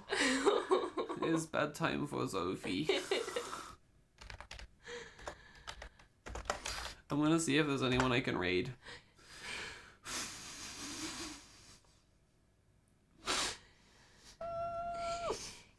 I'm gonna raid Conrad.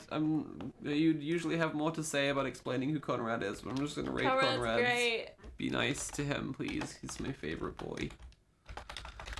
Okay. Good night, everyone. I'll see you soon. Bye. Bye. Nat's gonna stream tomorrow, I think. Yeah. Okay, you'll see Nat tomorrow. Oops.